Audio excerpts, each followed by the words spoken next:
Oh, welcome back, everybody, to another episode of Open Discussions, where we'll be discussing various topics allowing women to understand us men and men to understand women, all in a respectful manner. With that being said, I am your host, David. Let me slide it over to my co-host. Welcome back.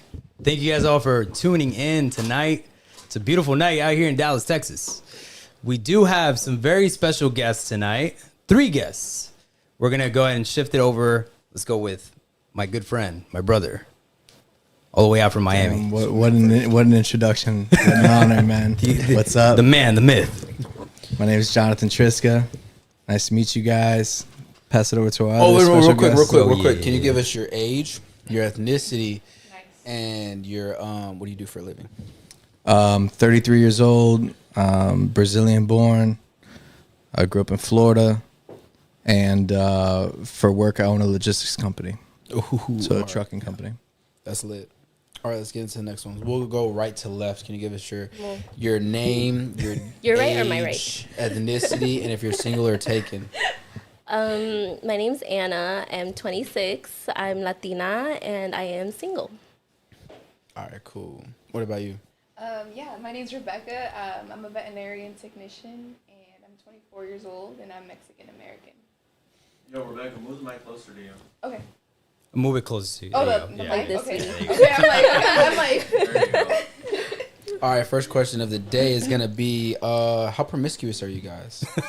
I'm just playing. All right. All right. How promiscuous are you? All right. Yeah. Run it back. All right, I'm Wait, just no. joking. Yeah, I'm just no. How joking. promiscuous are That's you? how we get it I'm going. just joking. All right. All right, guys. That was a complete joke. I'm That was a shy. joke. Yeah. All right. So what are you guys gonna get into tonight? As soon as y'all leave here, We're all going clubbing, aren't we? I just wanted you guys to confirm what's gonna happen. Yeah, we're going outside. We're going outside. Yeah. Okay. All right. Yeah. Let me ask you guys a question that we haven't asked too much, but is your goal for a relationship or your life as a woman, or do you ever want to get married? Yeah. Yeah. How realistic is that idea of wanting to be married in Very in realistic. today's society? Very realistic. Yeah. Yeah. That's the goal. We get married next month.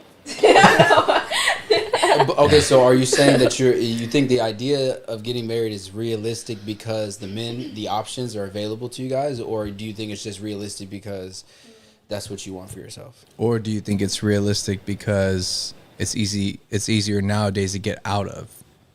What do you mean out of? Well, I mean, like, for example, divorce. Like, divorce is such an option nowadays as it No, was, we're getting married. We're never getting divorced. You 60 stuck with years me for lifers. I mean, I think that, like, marriage is, like, such a sacred thing. And, like, I feel like, man, I know in this day and, like, in this generation, there's a lot of, like, the rates of divorce are high. But 56% of marriages it will end in divorce. yeah, and I mean, Can't relate. Not it's mine. just yeah, it's heartbreaking. I could say maybe you're right to an extent on that, only because majority of the divorces are from women. Yeah. There's hardly any men that are just like, yeah, I'm gonna get a Men divorce. kind of just go with it. They stay until the woman finally pulls out, you know? Yeah. Until what? Until what? Until the woman like backs away, you know, until we pull out and we're like, that's enough, you know? That's the common thing of yeah. Yeah, I and you guys understand kind of that. just keep going with the flow. Not every man, but a Yeah, lot. not every I get man, it, but I most get it. men. Yeah. Yeah. Okay, so since you guys want to get married, are y'all okay with prenups? Yes. Like you would want a prenup? Yeah. Like you would ask for it? I wouldn't ask for it, but if it was brought up, I don't mind signing a prenup because at the end of the day, I'm marrying you for you, not for what you have, you know? What do you tell the girls that do marry you for what you have and not for who you are? Do you, boo-boo? That's it? Yeah, So you're what am I telling me going to if do? you had a friend that was literally only getting married for that reason to a guy, you'd be like, hey, do you? Yeah, I have friends You who have wouldn't gotten even married for you money. wouldn't even be like, hey, you know what? That's probably not a good decision. You know, I actually take marriage pretty serious. I don't think that's a good idea. That Not- you're just gonna play with marriage. Everybody and has just do it different just opinions because. and different stands on marriage and different reasons why they get married. So if they're doing it for money or for different reasons, who am I to tell them no? You know? Oh, you sound like you have something to say. No, I don't have nothing to say. Honestly, I don't know. I don't really think about prenup, you know? I don't know, maybe I'm old fashioned, but I just think about like the relationship. And like I just think about love and shit. But then I keep forgetting there's like a lot of things involved in marriage, you know, that really solidify like the marriage. So I don't know, man. I'm getting in there because I love the person and I want to spend the rest of my life with that person. What do you think of that? What's your take on it? On marriage. Real On ass. marriage. Yeah, marriage. What's Deep your as fuck. perspective on that? All right. I mean, I feel like it's a little bit of a like profound question because like I've been on both sides of it. You know, I've been like, you know, eligible bachelor, and now I'm like in a 5-year. You know, next month will be 5 years I've been in a relationship. Yeah.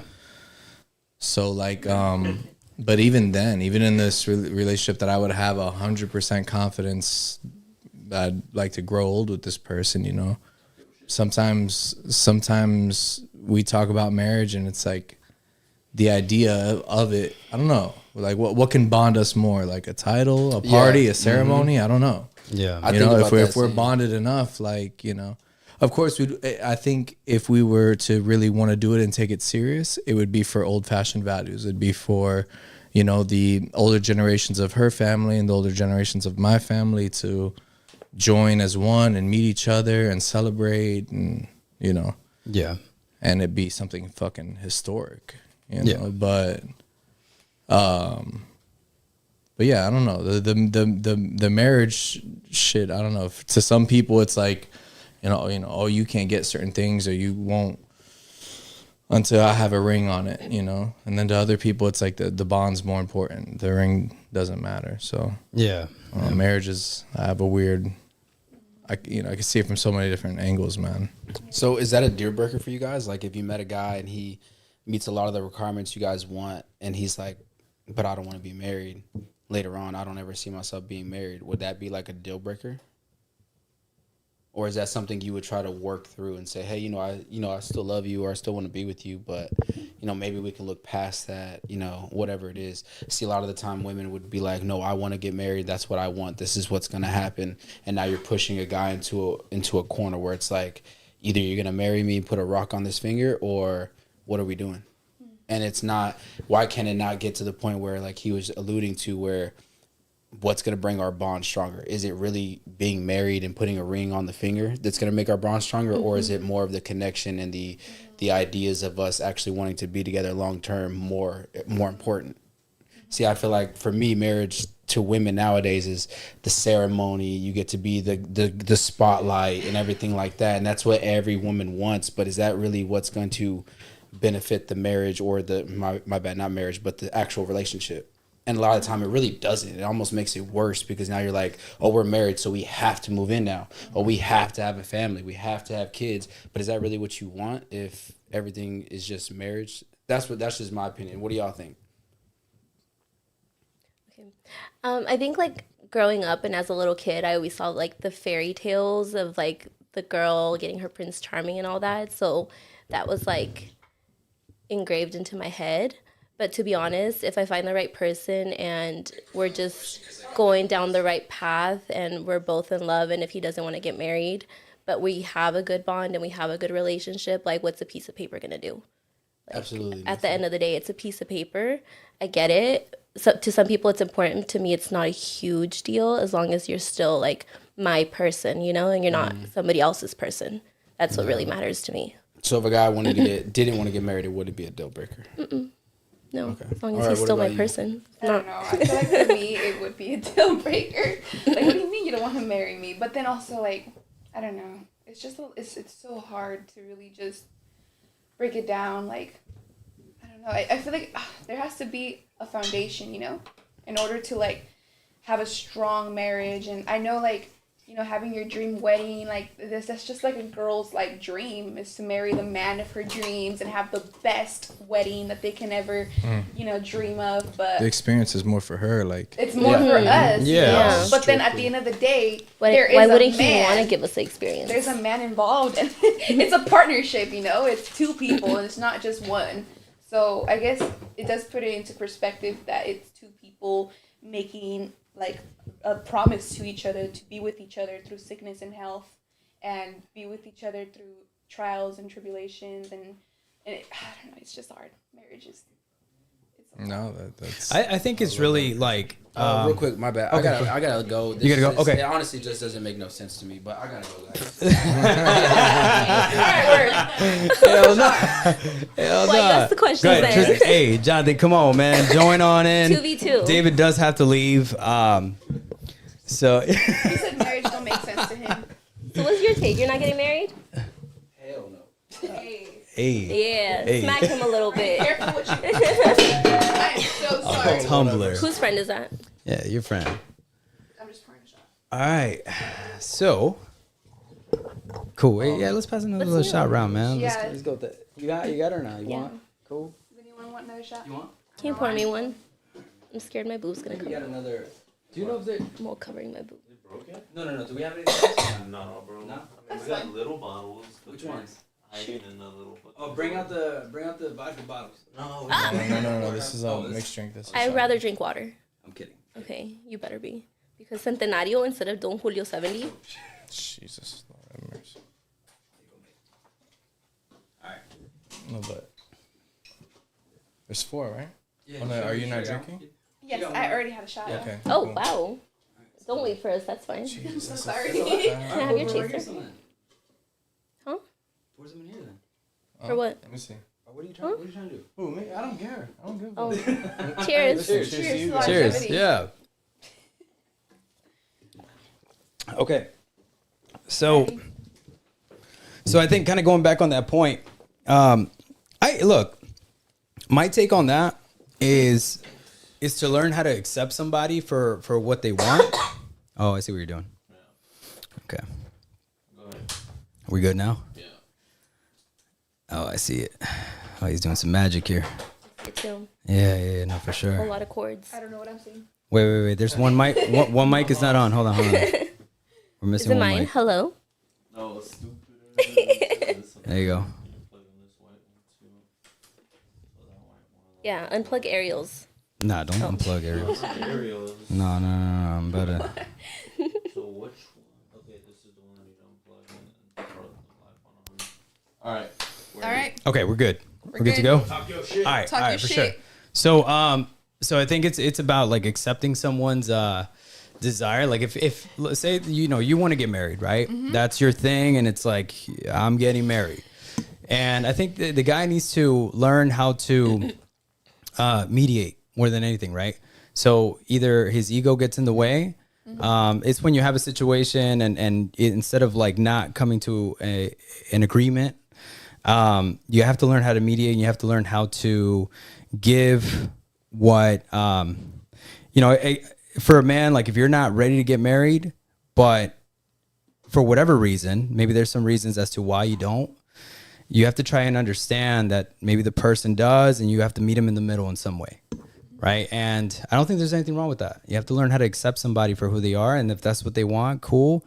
You accepted to be with this person for that reason. That's why communication is key. And so, kind of to your guys' point, like, I get it. You know what I'm saying, do I want to get married at some point? Absolutely. Yeah, for sure.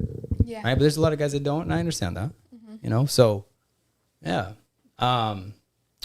So let's kind of pivot into a little bit of, let's talk about today's. Right?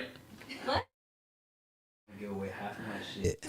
Yeah. Nah, there's nothing wrong with that because look, man, if a woman's spending 20 plus years with me in my life, yeah, Have of her course. shit at that point. You sacrifice so much to be with me. Cool. Yeah. I'll give you some. I'll let you take what you want. That's fine. What about that secret bank account she has hiding? Why do we But have to talk about that?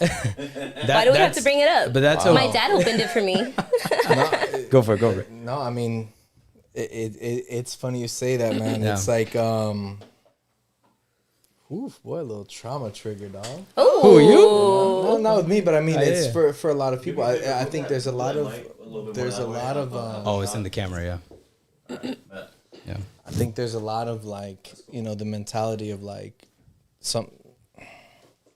sometimes there's a mentality of like, spend yours while I save mine, and I've seen it with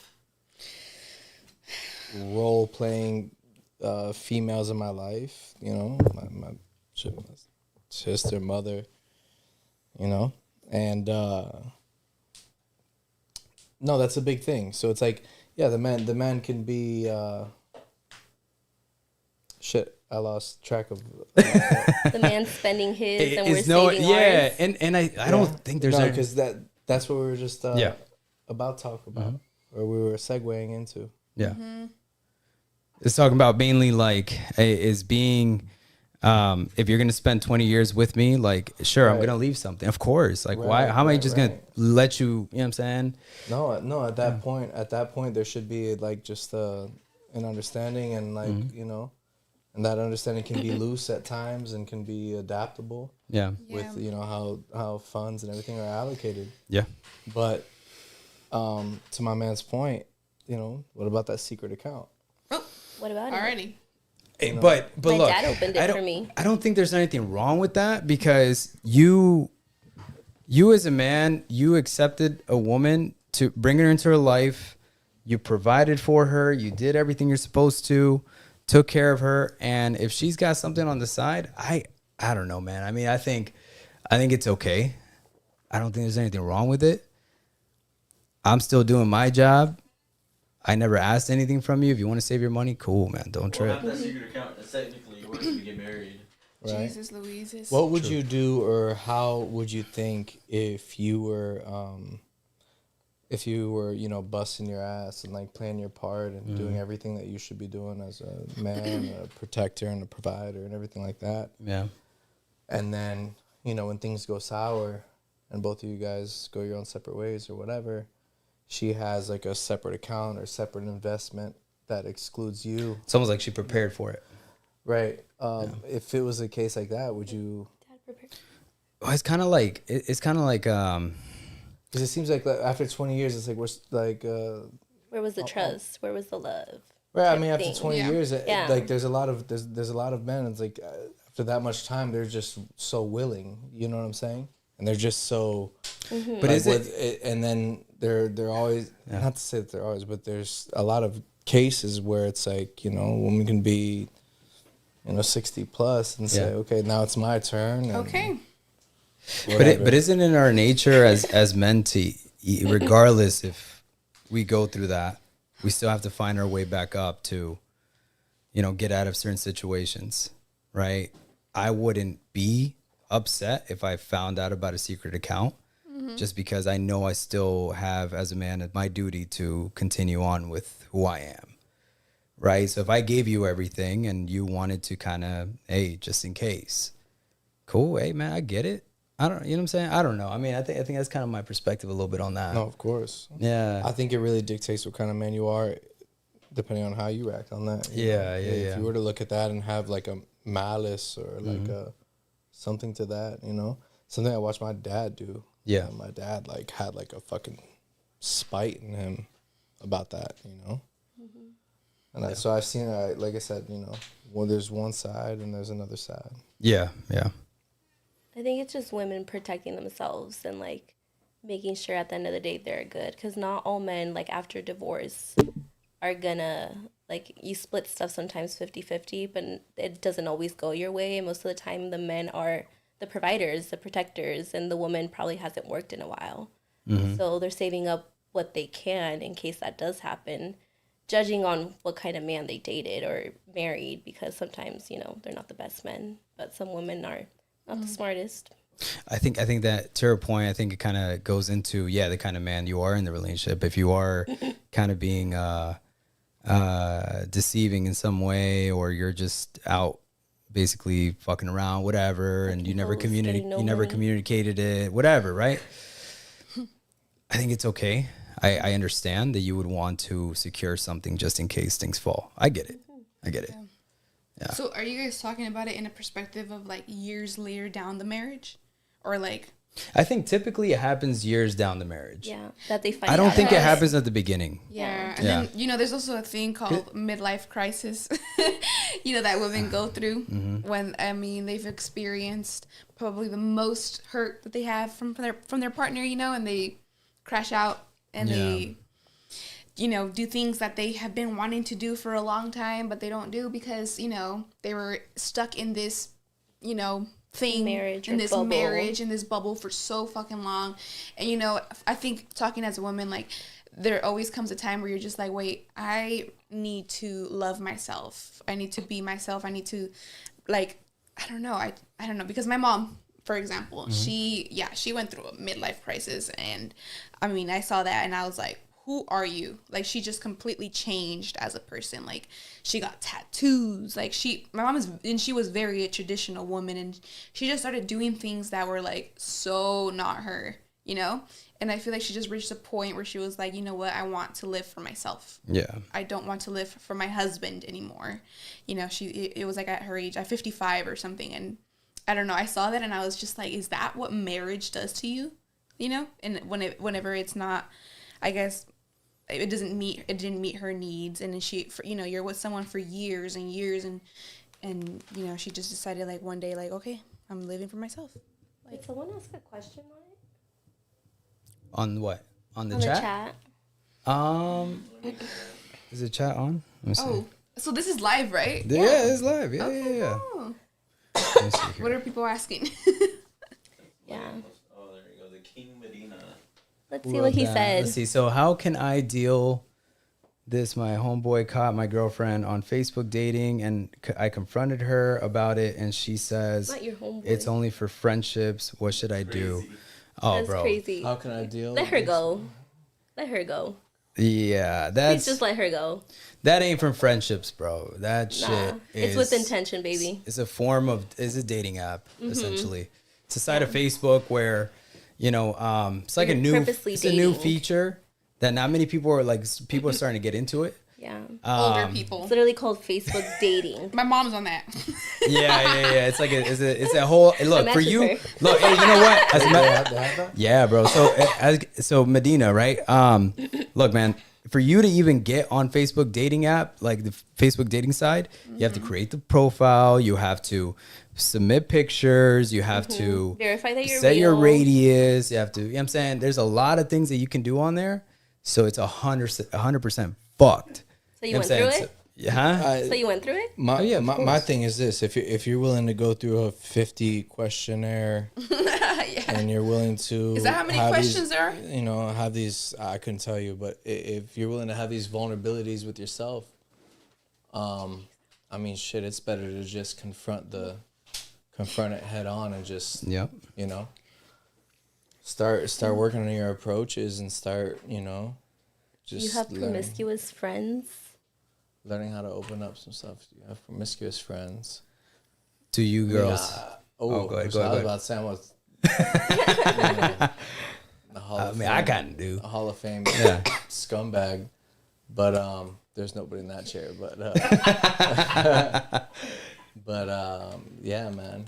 For my brother Kyle, he'd be here to tell more about it. But yeah, do you have any promiscuous friends? Yep. Promiscuous acquaintances, yeah. Acquaintances, I have for sure, yeah, for sure. Because all my friends, including yourself, man, like we don't necessarily move that way, right? We stand our ground. Mm-hmm. We know when to walk. We're well balanced, self aware, great values. You know what I'm saying we don't necessarily need to be out there like that, but now if the opportunity presents itself, that's a little different. But Would you guys consider yourself promiscuous? And what's your promiscuous friend network like? I think when I'm working, I am a little promiscuous just because it's nightlife. My second job is nightlife, and it's after hours, so that's kind of how you get the clients to spend more money, you know? But I'm not too promiscuous, to be honest. What is Aside it? from that, it's my job. How far would you say Not that far. when doing your job? When doing your job, like, would you say that you're conscious enough in person to be able to do the batting of the lashes or the waving of the hair? Like, would you say that you're in tune enough to know how and when to do that? Yeah, To- 100%. Like, because I work at an after hours, and most of the time when they come, they're already drunk. So it's not that hard. I just have to bat my eyes a little bit, tap them on the shoulder, give them a little shoulder rub, and then be like, The tug. "You want to throw $1,000 at me?" Right. It's Yeah. not that hard. So what's the psychology behind that? Like, explain that a little bit. Like, how Not do you easy. know? No, but how do you know who's really gonna be out here spending that kind of money? Like, how do you target them? Most men come in a group, and you kind of know right away who the leader of the group is because, like, you walk, they would walk you know? in, How would they you walk know? in, and you're like, "Hey, do you want a table or a section?" And they're like, "Oh, ask homeboy." Immediately, they all point at the same guy.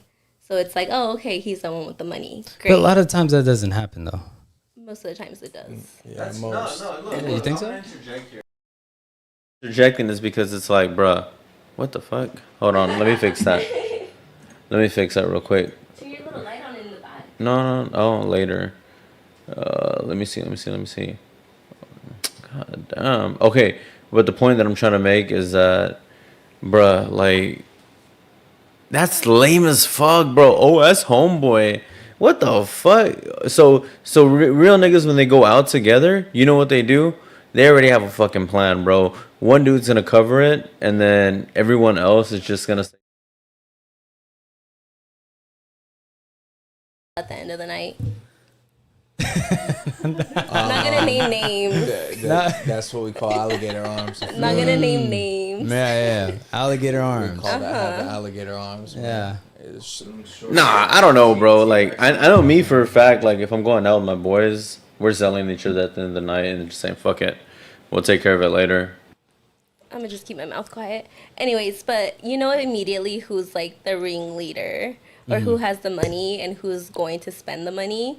If you get him a couple free shots on the house, he's like, "Oh, she's nice as fuck. Let me give her some more money. Let me tip her."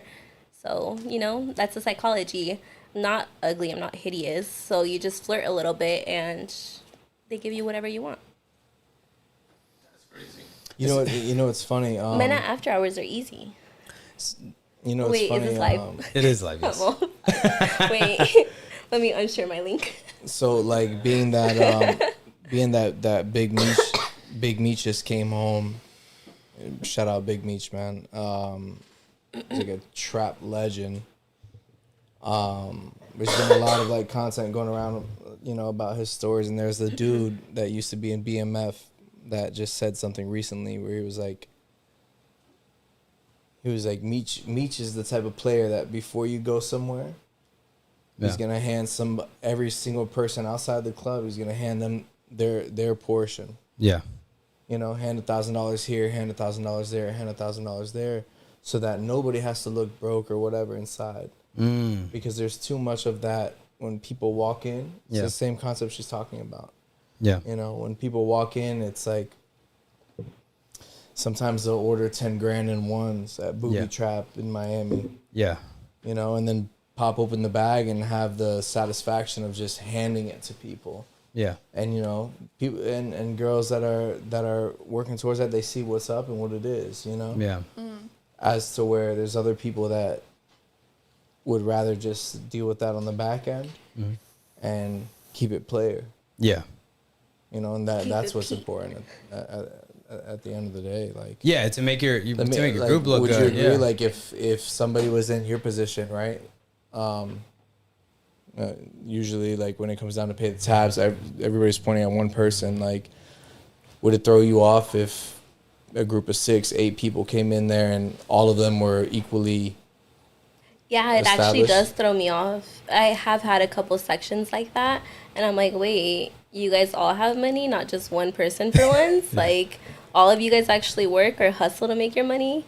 It's surprising, honestly, because a lot of guys, I had, like, no hate. Like, everybody makes their own money, has their own budget, whatever. But, like, I've had people try to pay me in quarters at the club, and I'm like, why are you outside? So it surprises me when I see, Quarters is like, people crazy. who have, no, really. So it surprises me when the whole clique has money, The Ziploc bag. Yeah. No, literally. That's I was crazy. like, oh, we don't take change here, sweetie. I'm go to Safeway real quick, come back. Yeah. Okay. No, yeah, I get the concept, right? And I agree with him. I think that's actually that's good, right? There's times where, like, you go out and everyone's like, oh, well, how much was it? You know what I'm saying? And hey, don't worry about it, don't trip. Like, what I'm saying, or send it to me later. Don't, something like that. That's okay. You know what I'm saying? I don't think that everyone should be pulling out a card and like, oh, here we go, everyone split it. Splitting the tab. Yeah, but there's still a psychology and still to prove her point. Mm-hmm. There's always people watching. Oh yeah. You know what I'm saying? Yeah. And like when you're trained or when you've adapted yourself to watch where the money flows. Yeah. It's like that black little pocketbook with the receipt in it is going to somebody. Mm-hmm. And if everybody's been acting player, that's cool. But it gets handed to one person, and if you sit back and just watch how that thing gets distributed, it's like one person might look at it and pass it around. And then one person might look at it, give it a head nod. Until it finally stops. Whatever, And then it might get to one person, and he's just like, all right. Yeah. Bet, you know what I'm saying? We don't got to talk about it no more. Yeah. You owe me this much. You owe me this much. But there's people that keep it, like, way more player than that, But there's a psychology, especially for the people that are looking from the outside in. Mm-hmm. You know what I'm saying? They're going to follow that black book, or they're going to You're going to cater to that person that the next big time bag you see of them. ones, you know what I'm saying? Yeah. And it's crazy because sometimes that person with the biggest bag, he really doesn't want anything to do with what's going on around him. Oh yeah, for He's sure. really just catering to to the people around him that's helping him probably get the bag. Yeah. Realistically. Yeah. He ain't paying his people enough. I like it. Yeah. I get what I get what you're saying. Again, yeah, for sure. Having to pass that shit around, it just makes you look like, of course, man. Like, To call your me point, when having to just take care of it and deal with it later, cool. But okay, so you've had that experience. Do you Well, you don't do bottle service, right? No. No. This Okay. topic is Unless so. you want to. No, this is so We're out of hiring. my. Yeah. This is not my area for sure. Okay. Cool. What would you say your area is? Well, I'm a veterinarian technician, so I work with animals, and I've always had a passion for animals. So that's just what I like to do. Everyone has different passions, and that's mine. I'm just Yeah. The country girl. a country girl who likes working with animals. Okay. But what are you guys asking? Like, what is No. I mean, or- I just kind of we just kept rotating. Yeah. But let me ask, how important are boundaries for you in a relationship? Very important. Very, very important. Yeah. Yeah. Do you set those boundaries from the start? Or do you just? Why are you looking at her like that? Those boundaries, I feel like those boundaries are not. I mean, they're girls tend to have those boundaries, but they don't really express them to the person until they do something that doesn't, correlate with their boundaries. Because I feel like when girls get into a relationship, it's like you would think of the person that you're in love with, basically, like they would respect those boundaries. You kind of go in with that mentality. But they don't know them until you tell They them don't the know them boundaries. until you know them, until you express them. And it's kind of like you would think like, oh, maybe they know the kind of boundaries. Maybe they have common sense. So you think is more important, the boundary itself or communicating it? Communicating. And then, well, I don't know. You would, Because the boundary can be sometimes like pretty wild. Yeah. But it depends how you You have to communicate it. communicate you have to it. communicate it, yeah. It's the delivery. Yeah. You don't deliver the message, they're not going to understand. But, everyone hopes for it to be already kind of expected. But sometimes that's not the case, so it's kind of hard. I don't know. Expressing it is another thing because now you have to, tell them your boundaries, and then you're just like, I don't know. I kind of wish you already knew this, But communication is not a bad thing. It's a good thing, it's healthy. Yeah. So. Okay, so I hear a lot of people always talk about communication, All right, all yeah. this shit. Yeah. So, when did you realize communication was important for you in a relationship? And also, this is a two-parter, and don't cap, but you've maybe been in a relationship where you're just like, I don't want to talk about it. So, one, when did communication become important to you? And two, are you ever like that in a relationship where you're like, I don't want to talk about it? You keep deterring from it. I think it becomes important when you're cheating yourself. Like when you're cutting yourself short. Like when like, okay, like I'm not respecting myself right now.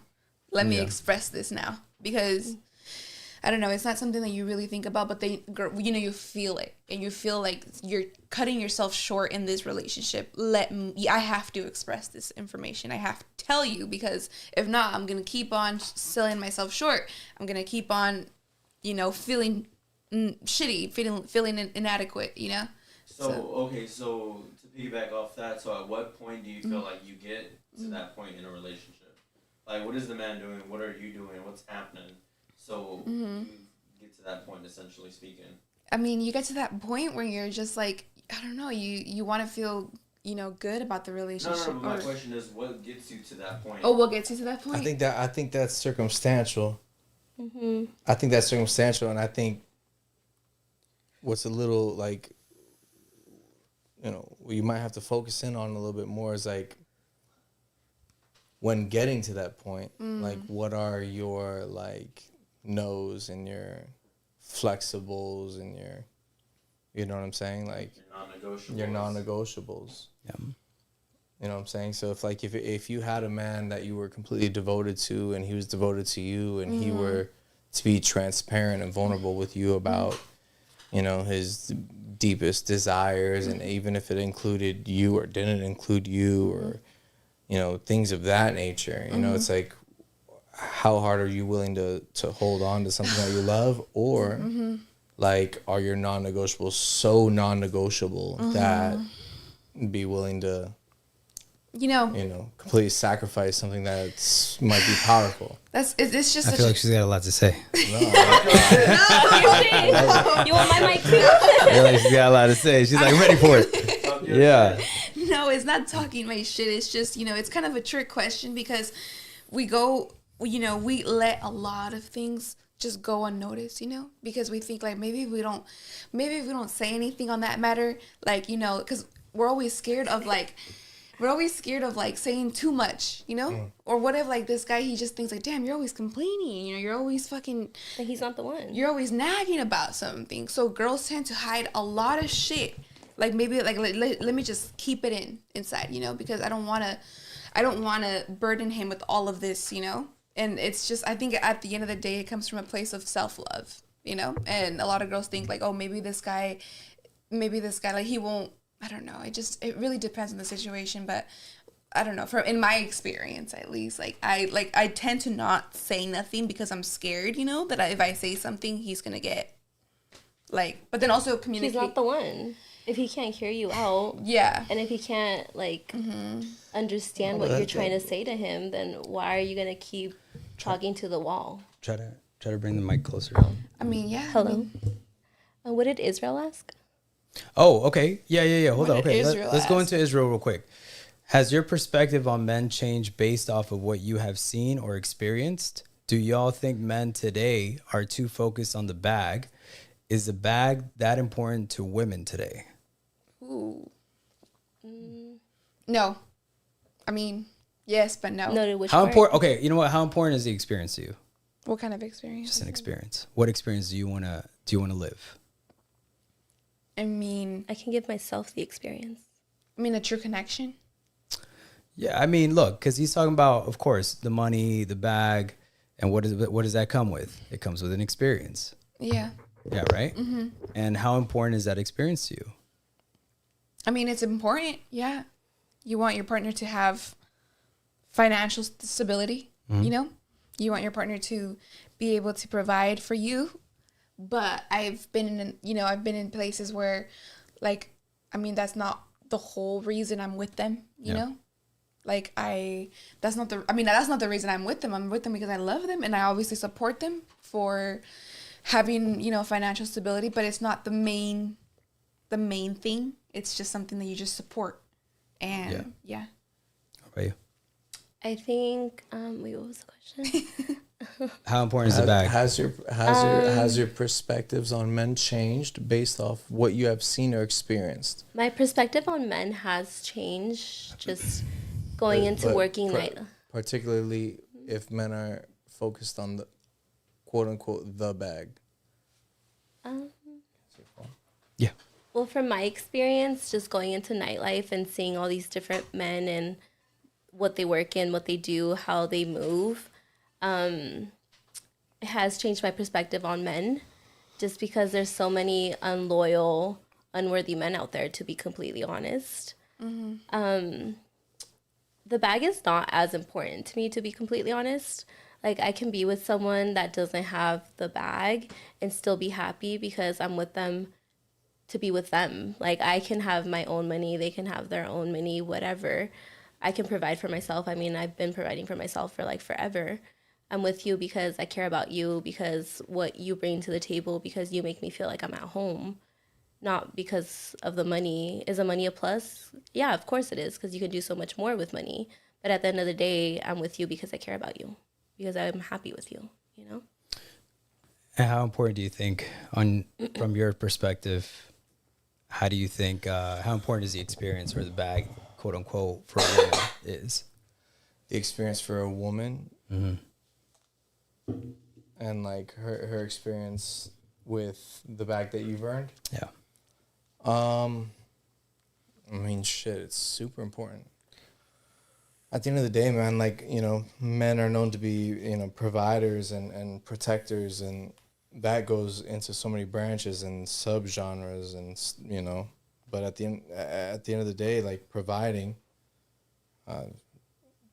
you know, especially nowadays, man, it just comes down to, you know, money in the bag. Yeah. You know what I'm saying?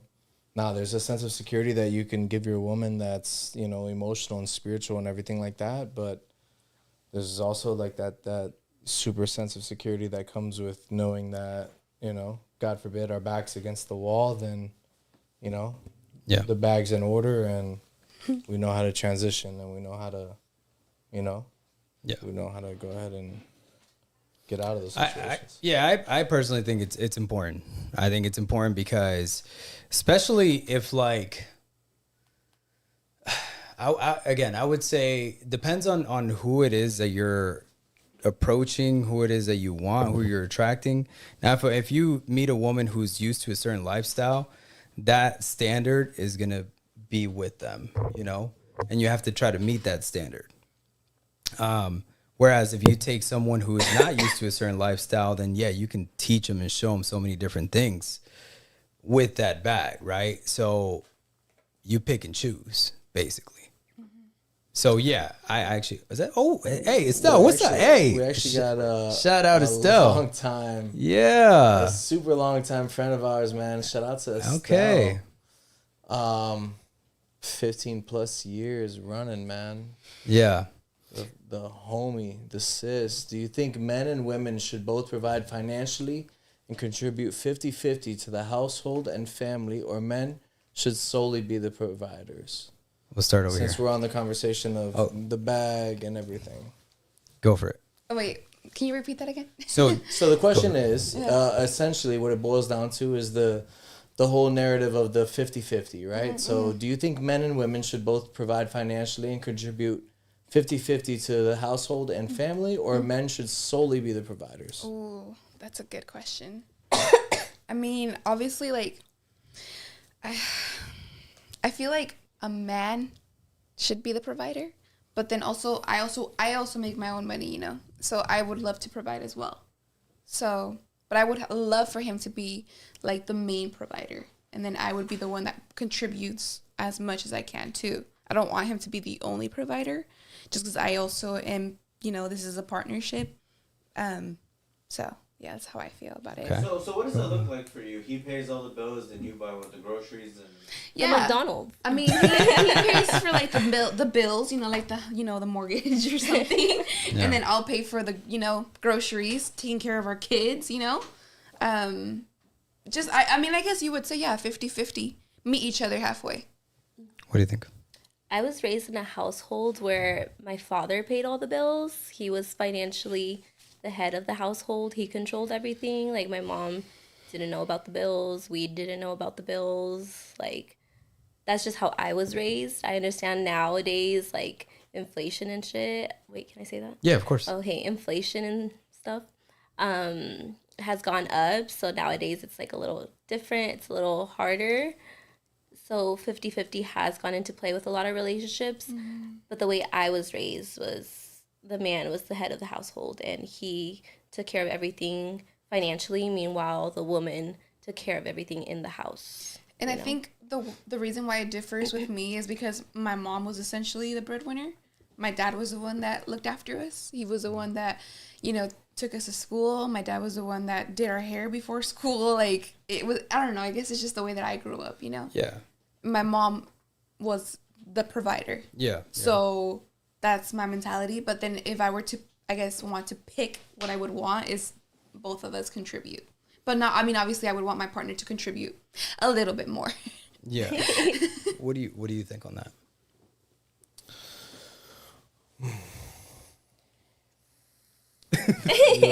I'll go for it. All right, go for it. So I actually, look, man, I have a different perspective on this in the sense that 50-50 does not work. I'm sorry. I know a lot of people say, yeah, I want to be providing. I want to be able to help my boyfriend or my husband, whatever. No, look, it's in our nature. Again, I go back into being who you are as a man, right? You have to figure out a way on how you can multiply your income. There's so many ways, especially now with the internet, there's so many ways you can do it. And if you can't do it, why even put yourself in a situation where why are you starting a family for? Exactly, right? Okay, so that kind of ties into that. Yeah. Where if you're not ready to be that person, that's old tradition. Mm-hmm. You know what I'm saying? That like we're not this whole new modern shit like 50-50 is okay. No, you're going to have so much more respect for me as a man, taking care of everything for you. The only thing you got to do in return is protect my spirit, my energy, and respect me as a person. That's it. That's all I ask. Be a great mother to our children. Be, the wife that I've wanted, and that's it. You ain't got to do much, And so where did we go wrong from that? Where do we go away from that? So to my point again, if you ain't ready for it, don't do it. Stack up on your money. Do what you got to do, and then go into a relationship in that way. Oh, Marissa's here. Marissa in there. Go for it. What do you think? I think there's a couple ways to look at it. I mean, to be completely honest. Yeah. I don't want to quote Kanye or any one of these boys, but there's a famous lyric that says don't talk to me about that bill shit, because everybody got them that ain't children. So it's like once we get to a certain age, there's a certain requirement that you have to provide yourself as well. Yeah.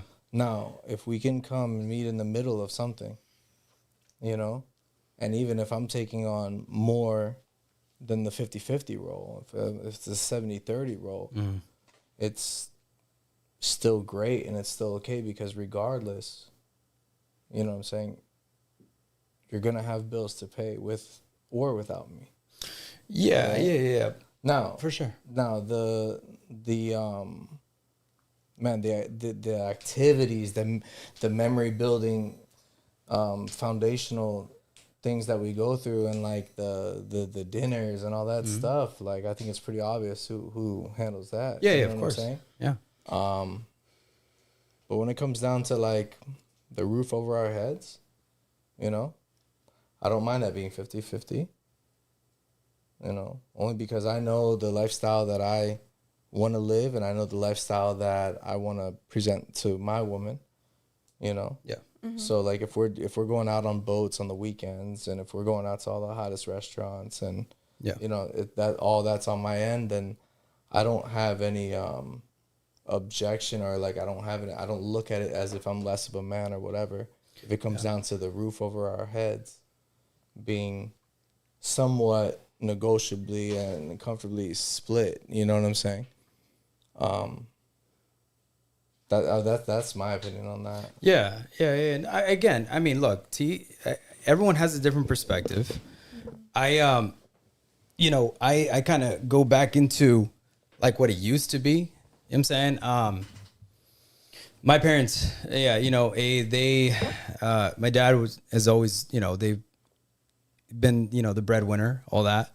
So I'm used to kind of seeing that and adapting to that. Now, I've made mistakes, of course. You know, we all do, especially in our early 20s, all that, where we try it out. It's like, okay, I'm trying to get myself up too. And what's good for me is good for you. I get it. But from past experience, I wouldn't necessarily go back into that 50-50 rule, or even 70-30, or even 90-10. Look, man, if I can do it, I will do it. And I don't ask anything in return, right? That's kind of where I'm at with that. And it's just, there's a different level of respect for it, but I get what you're saying, right? In the sense that if you can both do it, cool. And I understand both of you as well. But that's my kind of take on that, right? And kind of to what Estelle mentioned, you know, this allows women to be in their feminine. You know what I'm saying? 100%. Yeah. 100%. I think like security and safety can be displayed in so many different ways. You know, financially, it can show a way that you're providing a safety net. There's an emotional safety net. There's so many different safety nets that you can, you know, showcase and provide a woman that's gonna get them in their feminine. You know, 1,000%. I also think that there's a depending on what the timing and the position of everything, you know, if you can help them overcome the weaker points, then, you know, who they become in a year or two can far outdo who they are individually, which only makes you more powerful as a couple. Yeah. I don't know if that makes sense. That makes sense, yeah. You know what I'm saying? But there are, you know, challenges that are welcomed, and yeah, it's just my 2 cents. I have a question. All right, so let's kind of pivot a little bit. This kind of goes into like it categorizes into, you know, attraction and preferences, right? So, what's the first thing you notice about a man when you meet him? First thing I notice, like, what do you like as like first interaction? First impression, first time seeing him in person. Like, I know nowadays you have a little bit of like some kind of reference when it comes to Instagram, things like that. But what do you notice? The first thing you notice about a man when you meet them? I don't notice their Instagram. I mean, you mean in person or on social media? In person. I mean, I guess I noticed their presence and the way that they're approaching you and the way that they're talking to you, and Okay. The way they greet you. And yeah, it really, I mean, you just kind of take it for what it is at the moment. And maybe when you meet that person, you're just like, oh, they're a good person. You know, we make this idea of them, like, oh, they're So a perception. of them. Yeah. Okay. Like, oh, he's really nice. He came up to me. He greeted me and he complimented me. Okay, well, let's say it's the first date. Let's say it's the first date. I love what Estelle and Marissa are saying right Yeah. now. I mean, what it boils down to is exactly what they're saying. Confidence. Yeah. Confidence, You know what I'm saying? Yeah, external confidence. So it's like, it's an external confidence. It's exactly what they're saying. Confidence in the room. Yeah. Confidence is key. They don't 100%. have it. Yeah, and how can you tell that when they don't? How they greet you is a main thing. If they go in for a handshake, a hug. Well, no, Some let's of them say are bold and going for a kiss. so. Like on the first date, Confident. let's talk about first date, right? So, like, how can you tell? Right? Do you notice it right when you meet them, or is it like an experience through the date? Yeah. One main thing for me is like their posture too. You can tell like if someone's kind of slouching, they're kind of shy and like not as confident. If someone's like standing up right, they're usually pretty confident. They think they're the tallest man in the room, even though they're 5'7". It's just the way that they're carrying themselves. Yeah. And There you go. Wow. You can The tell way by the way they carry Literally, themselves. Marissa Yeah. The way they walk. just Yeah, said that. yeah, at the that's Yeah. exact crazy. same time. Yeah, the way Yeah. they carry themselves and the way that they, you know, the confidence really does show, like, if they're confident. And, Okay. I mean, it just, I mean, it's first impressions are everything, you know? Yeah. It's really how you're going to start Conversation. everything, you know? They're willing to start And conversation. that attracts It's you the not. most is just like the aura or the energy they bring. The energy that they're bringing. It's a new energy that's entering your, you know, your life, and, you know, you're kind of seeing where it goes, and I don't know. What's the first thing you notice in a woman when you first meet them? Who, me? Yeah. It's the first thing, man. The first thing I notice, especially if we're in a public setting, is how well they can work a room. Okay. To be completely like honest and transparent, I think like if you could work a room with enough confidence and showcase yourself and That's crazy, Marissa. Hey, you know about that. That's right. So, nah, I don't notice. Nah, hell nah. Wait. the whole flat foot. The whole flat. All right, look. I'll explain that. I'll explain that in a second. Little sis knows. Well, because we have these kind of conversations. Look, and so Marissa's my sister, by the way. All right. God. I think the first thing I notice is how they react based on body language when I ask them certain things, right? What kind of feedback am I getting just by looking at you? You could talk all day and shit, but how do you react, right? And that tells me a lot. And that's what's attractive. You know what I'm saying? Are you facing me? Are you, crossing your legs? Do you have your arms crossed? Is there a certain way that you're protecting yourself? If you're a little more open, that means you feel comfortable with me. Right. And so that's the first thing I notice, body language, bro. Body language. That's when I know if you're interested or not. Yeah. So, yes, he has to be him and she has to be her.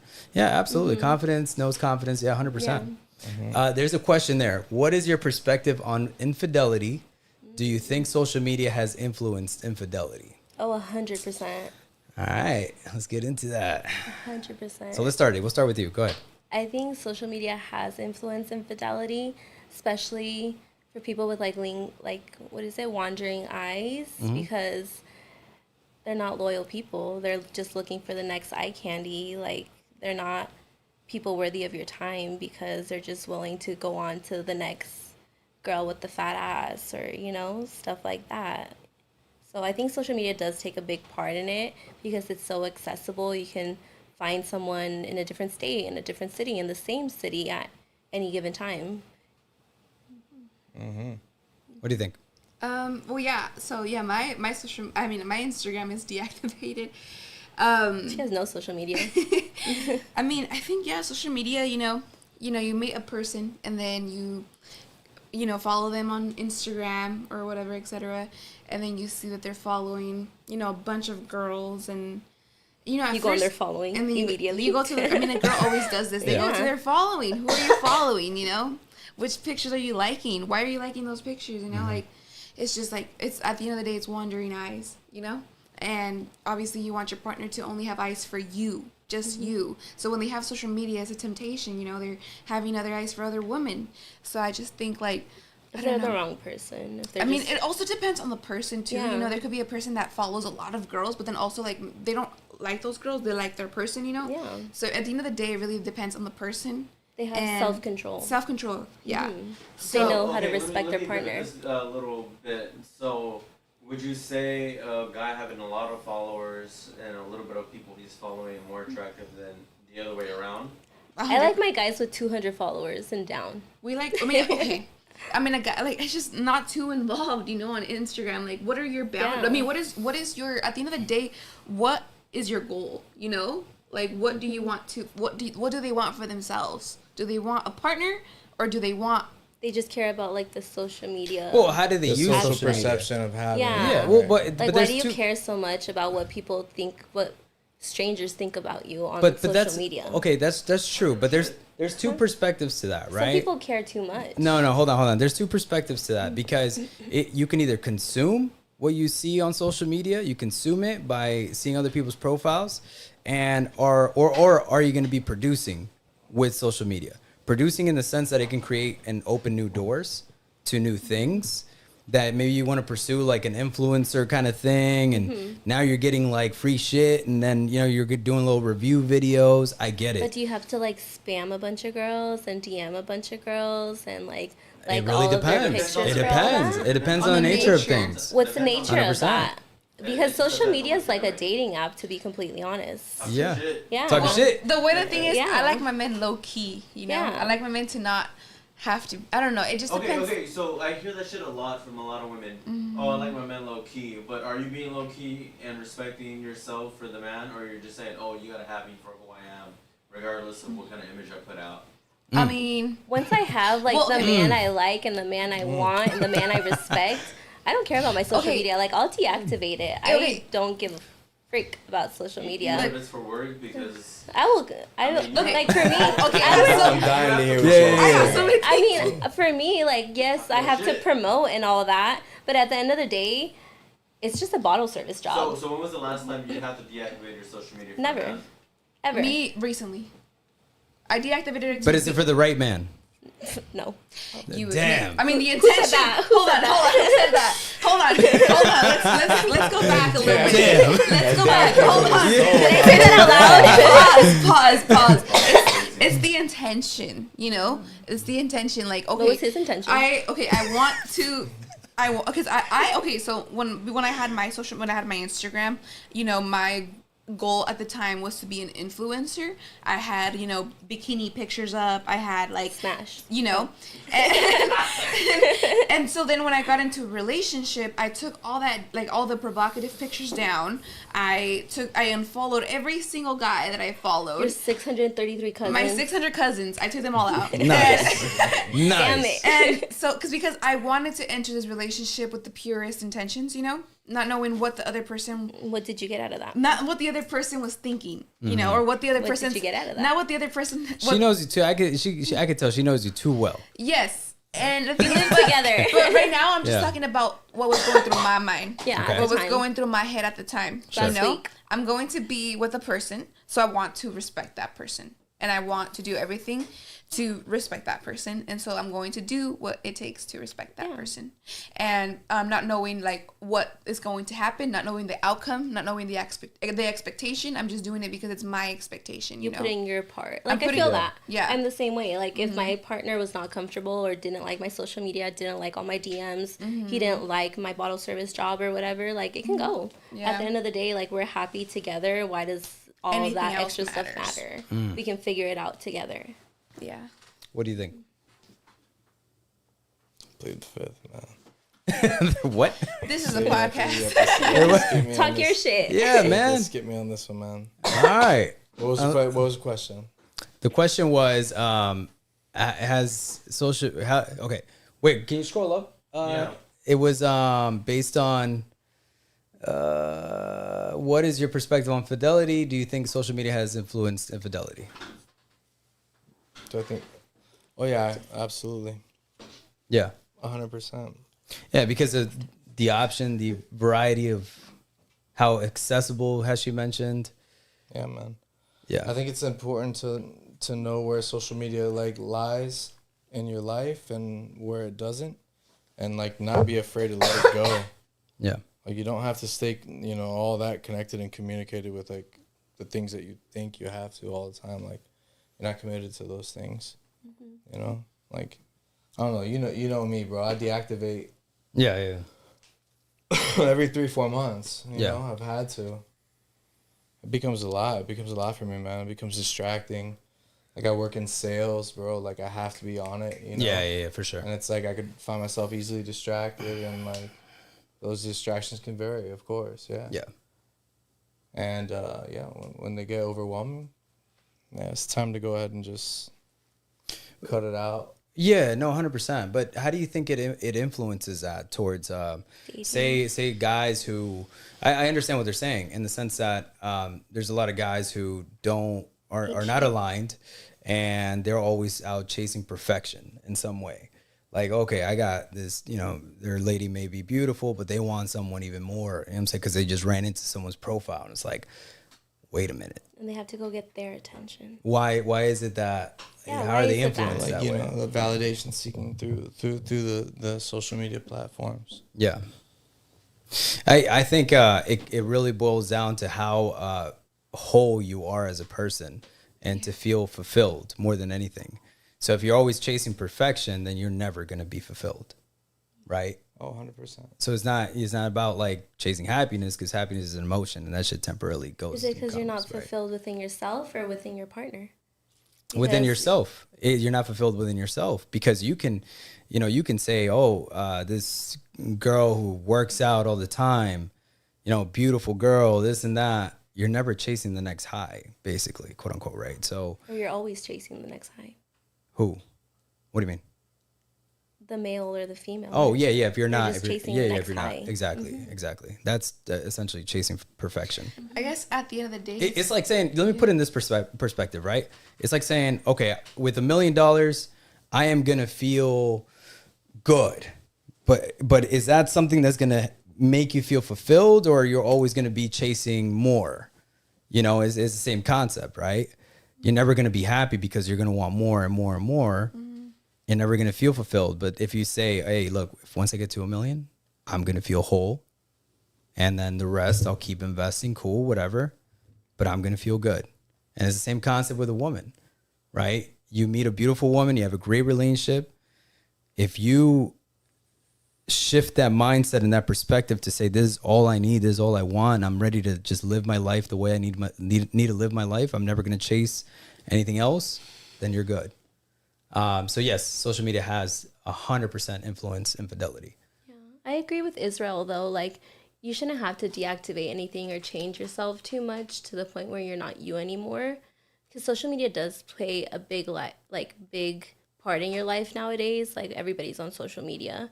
Like, you shouldn't have to deactivate it to have a happy relationship. You should be able to respect your partner and have social media follow men or women and like be able to interact with other people's posts as long as you know your boundaries, as long as like you're still being respectful towards your partner.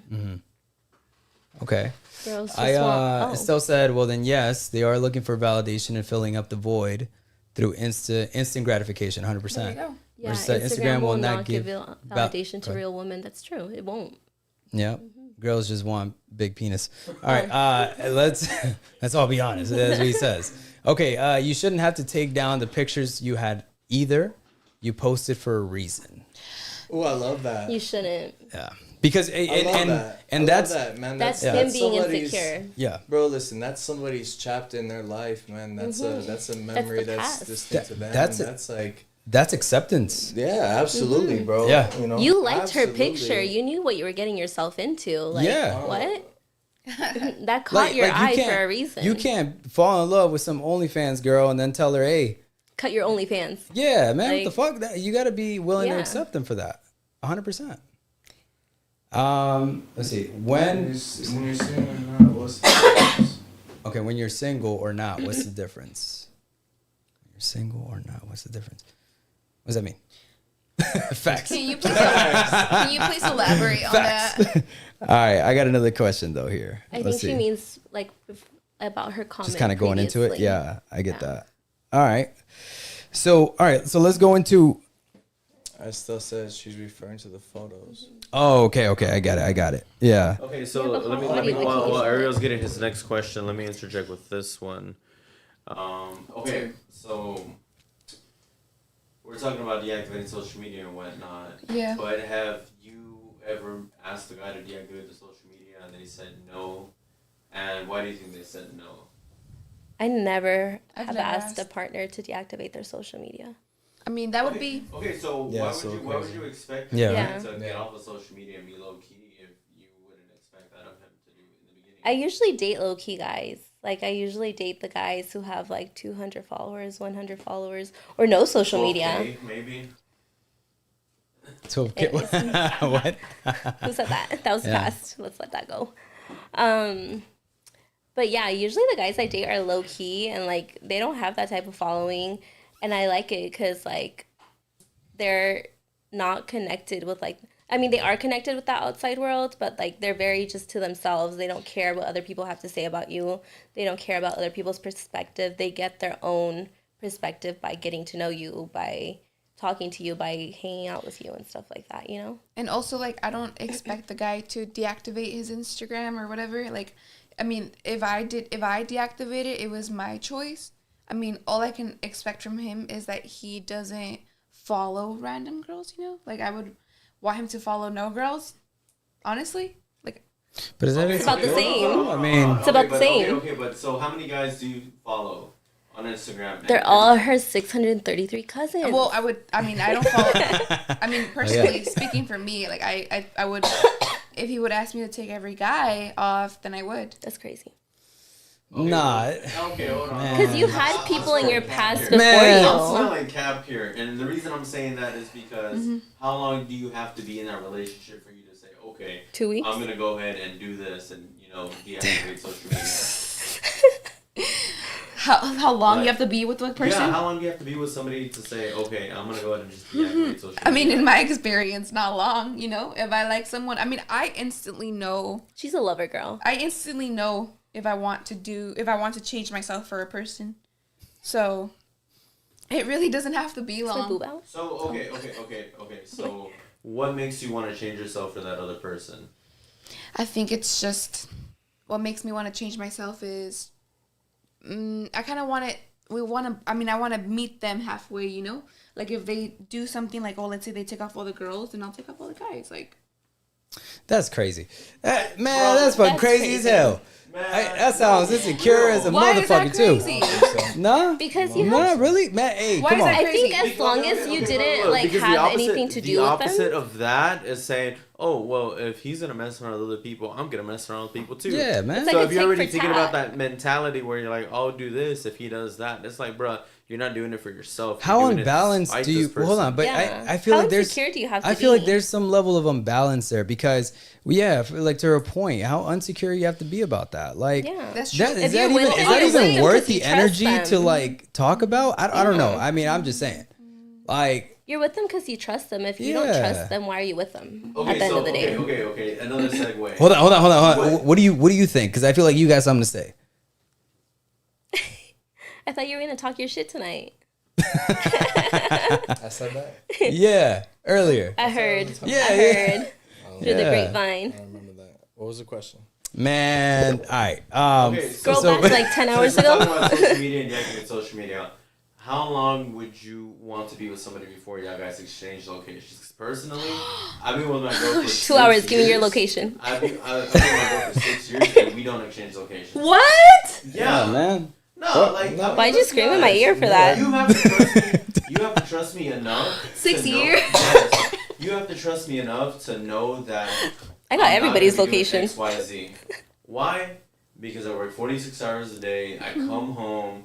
I'm working on the content. I'm staying busy because you know why? I don't have to do the devil's work. So if you got a dude out here not doing something in his free time that's productive, chances are those are the guys you might need their location. But even then, it's like, bro, like you have to be secure, Bruh, man. I'm you have gonna- to be secure in yourself as a man to be like, I don't even need her location. Why don't I need her location? Yeah. Man, you have to be happy I'm gonna enough be, in I'm a gonna be, relationship. I'm gonna be real, man. I've been in a 5-year relationship. It would be 5 years next month. And the thank you, man. And the first 2 years of that were like long distance, not too long distance, Orlando to Miami. And we see each other every weekend. But this is somebody I have a lot of history with, a lot of respect with. Their families, you know what I'm saying? I have a lot of history. And, bro, that sharing location shit was never like an issue from the jump. You know what I'm saying? Like, if it provides any type of reassurance, then I'm for it, Shit, there's times that I need that that reassurance. There's times that she will, transparency, like you were talking about earlier, and just good communication along the way, bro. 2 years long distance, sharing locations, doing all that shit, There was room for insecurity. There's room for all types of, emotional outbreaks and all types of shit, and like whatever you learn how to fucking maneuver through them, but I think it's completely respectable and like, fuck yeah, sharing locations. Yeah, no, look, I'm not opposed to it. It's just, Let's play that clip back where you were saying, hell no. hell nah, I ain't fucking sharing my location. Nah, hey, wait, look. And I love the feature on iPhones. You can only share for about an hour. That's cool. And that shit disappears. Look, hey, look, to Israel's point, my wife and I share locations. Go down. For safety. For safety reasons. It's not a big deal. Yeah, look, man, this is cool. You know what I'm saying? I don't mind any of that, man. Like, I don't either, but I wouldn't initiate it. I wouldn't be like, hey, baby, like, send me your location. Where you at? Nah, hell no. Like, If she asks for mine and we're committed, we're, you know what I'm saying, girl in bed by cool, man, no 7:30. problem, you know. But not if I'm like dating homegirl, you know what I'm saying. Not like at the beginning stages. I ain't gonna be like, where's your location at? Now, if we're gonna meet or you're gonna come, whatever, right? Sure, You're gonna for come an hour. through. Leave it on for an hour. That's cool. That way I know when you're gonna show up. All right. Okay. That's it. Just share for an hour. Okay, touching back on that safety thingy. So I have 3 people that have my location. I don't. They know to be checking like whenever, right? Just on randomly and shit. But you know, I don't tell anybody who these 3 people are. But you know, I mean, I got, you know, for safety reasons, you know, and if something happens, Yeah. I'm not gonna be like, oh, you know, first thing comes in like, oh, go ask this girl where he at, blah blah blah. No, because the people that know where I'm at are gonna know where I'm at, and that's all I need them to know. Because it's not like it's not that I don't trust her or anything, but I don't expect her to do anything with my location. What's she gonna do? Pull up? I mean, for what? You want to Like, chill? what is she, I'm fucking dying on the floor and shit. What is she gonna do? Just like, oh my god.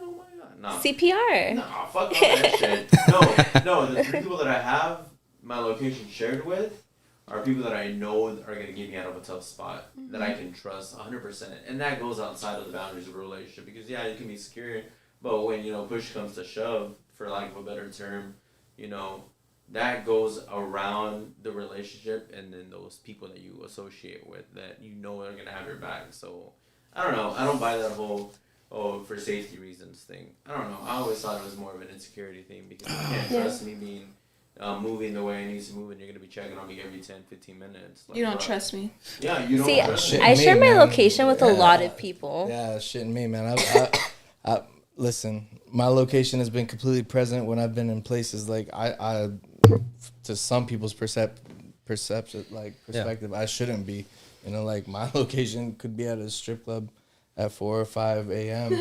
in Miami. Yeah. You know what I'm saying? But like, if I'm consistently like texting my lady, Updating. I'm sending her selfies, eating wings, talking shit, whatever. Yeah. Whatever. Strip Like club we're having a whole, we're having a whole, you know, she just rather be tucked in bed and you know, live vicariously through me or whatever.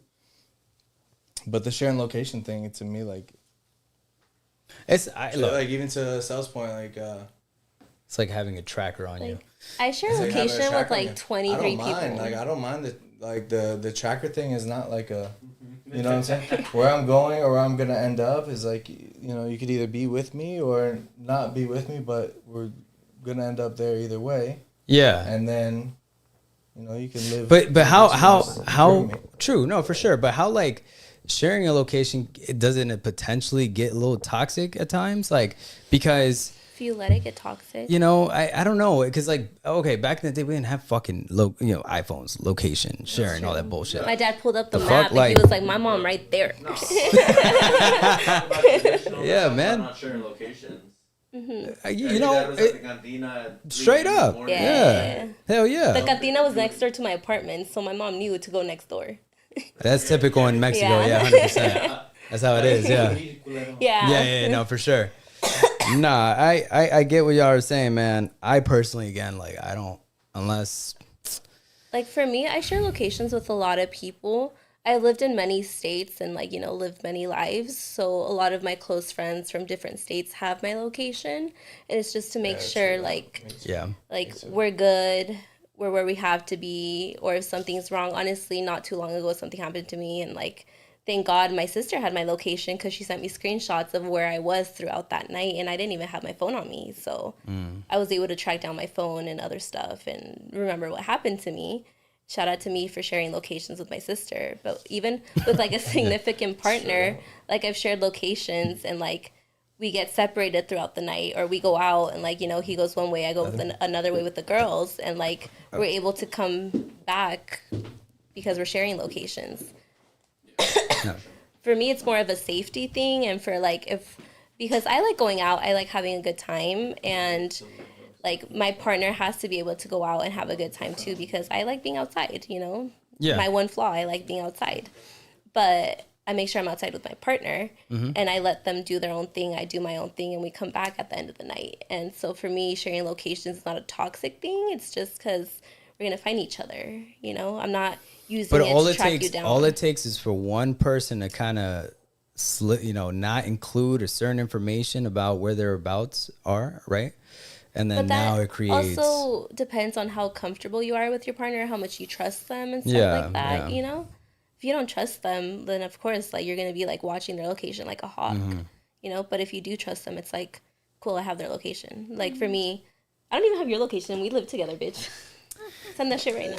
Just kidding. Okay. But like, Yeah. I don't really watch people's location unless it's like, I know they're out or they text me, hey, I'm going out. Like, make sure I get home safe or something Yeah, like that. yeah. Like my friend in Atlanta, she'll go out and do events and she'll be like, hey, make sure I get home safe. And I'm like, cool. My sister goes out with her boyfriend out of town and she's like, hey, make sure like my phone is where it has to be. And I'm like, cool. Or my friends in Colorado or my friends in Yeah. LA or in Tijuana, you know?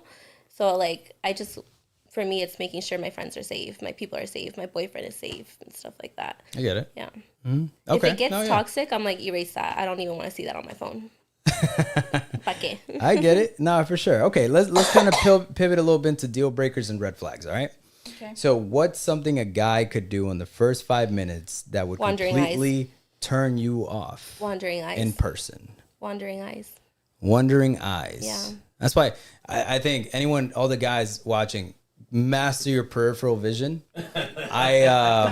Lock That's in like you wear eyes. shades. Or wear the glasses, and she's Yeah. like, "Why are you wearing glasses?" To protect my energy. You know what I'm saying, always At the club? always have an excuse.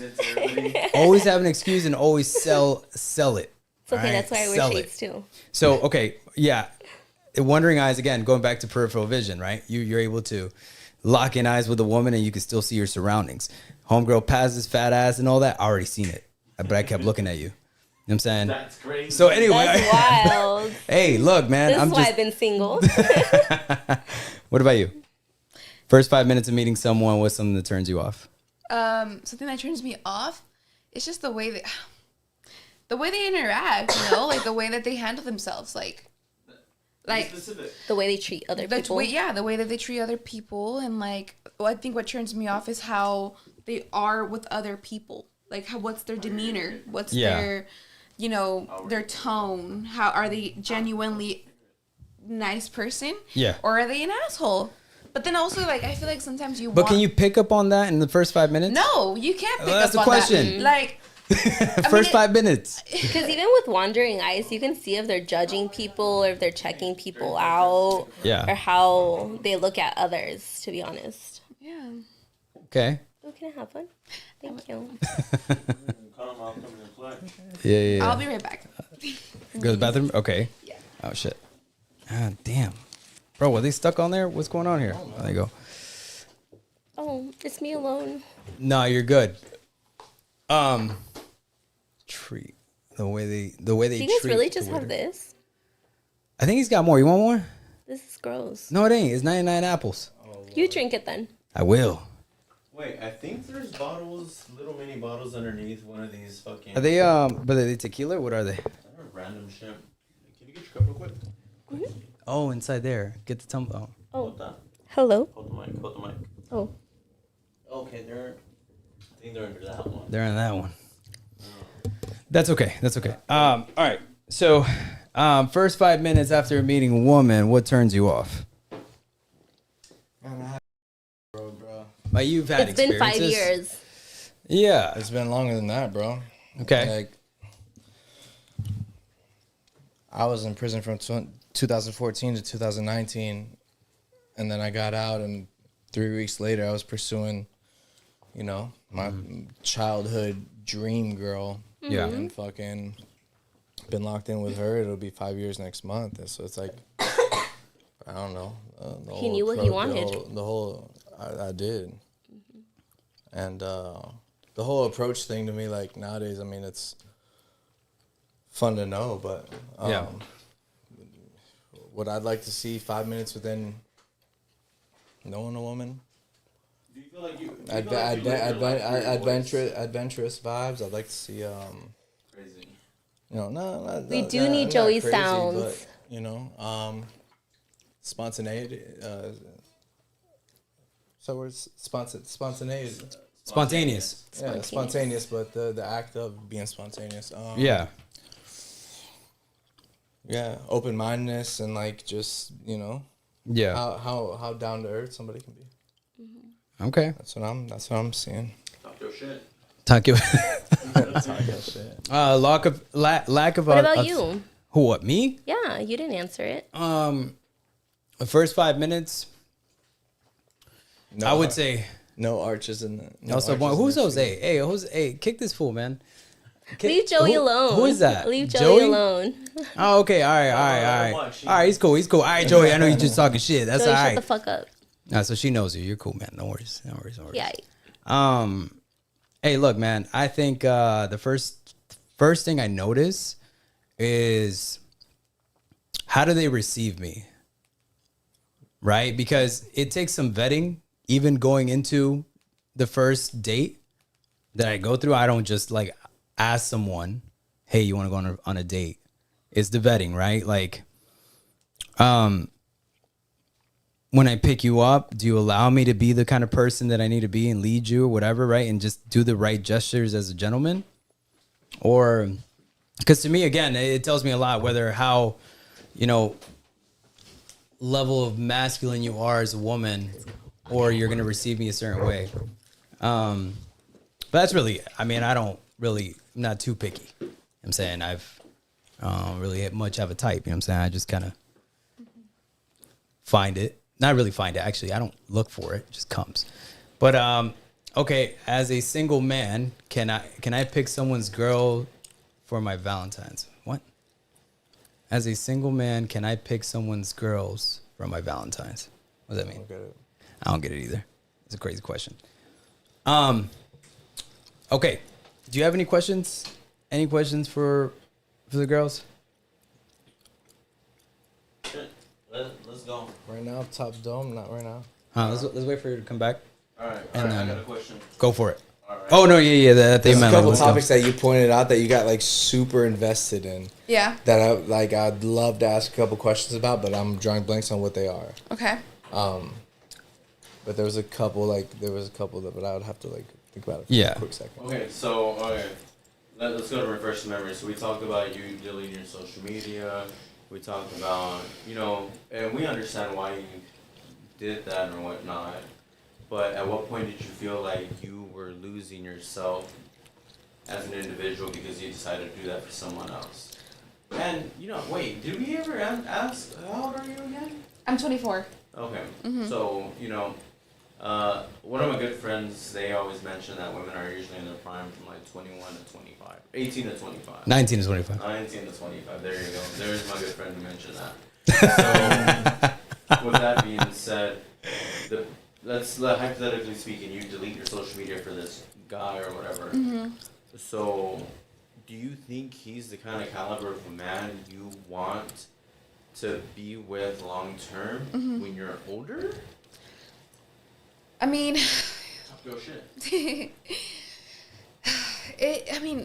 That's a really good question because I always get those. That's a really good question. well, it's because everything always has, there's so many factors that have to go in. Let's break apart those factors.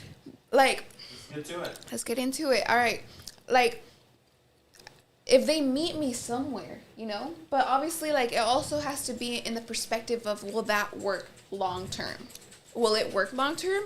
I don't know. Probably not. Maybe yes. I don't know. I can't predict the future, but I can predict, or I can go about how I carry myself and how I look at my values and how I look at my boundaries and what I expect from a person personally. I'll do what it takes to make a relationship work is basically what I'm trying to say. Okay. And- Since you said that, I want to ask you, where do you think Hello. that stem from? Because a lot of people who say that, they usually have issues at home with being a people pleaser. Do you feel like you're a people pleaser? Oh yeah, I am a people pleaser. I feel like I definitely want to do whatever it takes to please someone, just because I want to. I mean, that sometimes I feel like I can misinterpret that as love, it's people pleasing. Like, I want to show you that I'm, like that I want to be solid with you, and I will do whatever it takes to do that, you know. But then sometimes in that process you forget yourself and your own your self-respect. You forget like you have to carry your own boundaries and your own self-love, so that tends to like fade a little bit. And I don't know, I guess love is just like you just want to put it all out there for that person. You want to do everything for that person. You want to be the best version of yourself, or you want to be whatever that person expects from you. But then you can't forget you have a good head on your shoulders. You have to have a good head on your shoulders too. So and at what point? Talk your shit. Okay, Talk your shit. So at what point do you feel like you've already come to the point where you're acknowledging this? Mm-hmm. But at what point do you feel like you are going to be able to put that acknowledgement into action, into bettering the situation that, let's say whoever is going through that? Mm-hmm. I'm sorry, can you elaborate that a little bit more? Okay, for sure. So first thing people say, whenever they're a drug addict, one of the first things is they have to admit it, right? Man, fuck him. No, because that's what I'm saying. I remember. No, it's because I be chewing my gum when I'm remember, nervous. No, I remember there was one time I rewatched the episode and I was chewing gum and I could hear myself while people were talking. Yeah, no, 100%. I get it. Okay. Yeah. For content purposes. So back to my question. Yeah. So, everybody's first step is acknowledging that they're doing wrong, right? But a lot of people take that. Fucking Joey sounds like cows. A lot of people say that shit, but they say that shit to comfort themselves because it's like, okay, and it's kind of like saying, okay, well, at least I know I'm doing wrong. But you have to get to that point eventually where you put that acknowledgement into action. Yeah. And what do you feel like? What do you feel like it's gonna take for you to get into that position where you're putting that acknowledgement into action instead of just acknowledging it? Finding peace with the acknowledgement and saying, okay, well, wake up tomorrow. Maybe I'll do something about it tomorrow. Because tomorrow, all this bullshit. So where do you find that? I mean, you have to go through something for so many times. Sometimes it just takes people a long time to finally figure it out. Like, maybe this isn't good for me. Maybe what I'm doing right now is not. Maybe I'm just doing it because I think that it's going to help both parties. But in reality, you're giving everything that you have and not leaving anything for yourself. And then with time, there comes to like a point where like the light bulb turns on, and you're like, I'm doing all of this, but what am I receiving back? Like, why am I doing this if I'm not getting anything in return to reciprocate that? And I don't know. At the end of the day, like I said, it all stems on like self-love and self-respect. And if you have a good head on your shoulders, you have to have a good head on your shoulders to be able to really love someone. And sometimes girls tend to forget that love has to be reciprocated. We kind of give it all to the man. But then not all of us. I mean, some of us have self-respect. Yeah, and some of us don't. Some of us draw boundaries, and if you're crossing my boundary and you don't respect it, why am I going to continue with this? Okay, so let me ask you this: who hurt you? When did you get hurt to the point where you were? This all happened back in. Just kidding. No. It's a genuine question. No, for me, it starts off like your friend. But then they get to like you once they've been and like and it's funny because we talk about this shit all the time. Yeah. Montana's I'm a lover boy, this and that. Montana. My little brother. But no, he swears up and down he's a lover boy and shit. No, he's a sweetheart. He hasn't gotten hurt yet. Yeah, I think for me, I had a really bad toxic relationship back. It was like 3-4 years. What was it? I was like fresh out of high school, and it lasted I think 4 years after that. And I moved states to get away from that guy. We were neighbors, like we lived in front of each other, and it was so horrible. Was the guy you lost virginity with, or what? Oh no! Oh sure, actually. No, it wasn't. But we were just very in love, but it was not. We didn't know how to actually love and how to respect each other. And it took me like moving away for us to finally both grow, and like now he's happy and healthy, and he has his own family and stuff. Like, we've reconnected when I've gone back home to visit, but I'm glad, like... The Motel 6. You don't be fucked up. You do never take me to a Motel 6. You don't be fucked up. Yeah. Hell no. Shit. No, we reconnected and we talked about, like, like what happened and how we could have done better. And I'm glad that we had that conversation because I really needed to get my like some things out that I never got out. Like I literally within like 3 days I packed up and moved to Colorado. Didn't tell him, told my family a day before I moved and just left. But for me, like that was the turning point. Like I was like, I need to draw a boundary. I need to draw a line. If a man doesn't respect me, if he's willing to like put his hands on me, yell at me, disrespect me, and so much more. Like, why am I going to stay? Why am I going to keep forcing things when there's like a billion more men out there who are willing to give you the world, who are willing to treat you right, who are willing to respect you and love you the way you are supposed to be loved? That's crazy. Okay. What do you guys have to say on that? Lo que no hace uno, hace otro. You wanna go first? Marissa just said he has a family and reconnecting with an ex. Yeah. He's not with her, okay? He's not with her. I would not home wreck a family, but I was in town and like he hit me up. I think talking about it on this podcast. Yeah, it sounded wrong. Like no, I have boundaries. I would not do that. But him and his ex are broken up, and like him and his family and I are still very close, and like It's fair game. yeah. Fair game. No, I don't want him. I honestly, we just needed to have that final conversation because like I picked up and left, and we were still neighbors at that point. Like we still lived across the street from each other, so we just kind of needed to get it out. If the Well, I know I did. Yeah. Yeah. And now The grass is green. Play ball. no balls will be played with. Yeah. So, yeah. Did you want to say something? You want to elaborate on that? Nah. All right. I think that I know, right? And this kind of I can pivot into this, right? Where who do you think should be more in love? The woman man. or the man? The man? Mm-hmm. See, that's where you get fucked up. Okay, so look, Stop the the cat. reason I I say think the this, and woman- there's, I'm not saying that they won't love, they'll love each other, but there's different levels of love. And I feel like the woman needs to be more in love with the man. You think so? 100%. Because if the man is more in love, he unaligns. He unbalances himself from who he is. And he caters way too much and revolves everything around his woman. There's nothing wrong with that, but there's got to be a balance, right? Because you start forgetting about who you are as a man. You start forgetting about what originally attracted the woman to you. And when you do that, you get too comfortable, you get complacent, you start to lose yourself, you start going, you don't go to the gym as often. You know what I'm saying? You're just on the couch watching some series on fucking Netflix Narcos. instead of out there trying to make some money. Right. And so that's what I'm saying, man. Like you have to, again, there's different levels of love to it, but I feel like the woman needs to be more attached to the man than the man attached to the woman. Right. That's alignment. That's how it should be. Right. And that's how you continue to respect your man because he continues to be who he is. That's how you love. Yeah. You love based on the experience and you I'm love. going to disagree with you 50-50 on that. Okay. And the reason I'm going to disagree with you about halfway is because I think that love can be fluid in a sense.